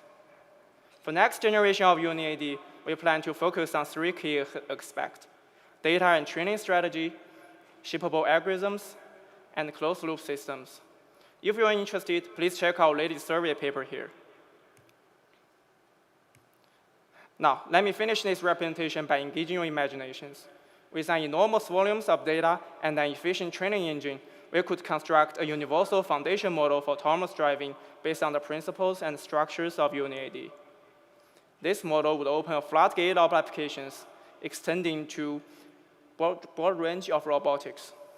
We're talking about a future where machine interacts, navigate, and perform tasks with an unprecedented level of autonomy and intelligence. Let's walk towards this brief new world together. Thank you for your attention. Please refer to our paper for more details, and our poster session is on Thursday morning. Welcome to stop by and have further discussion. A big thank you to all our speakers. This concludes the session.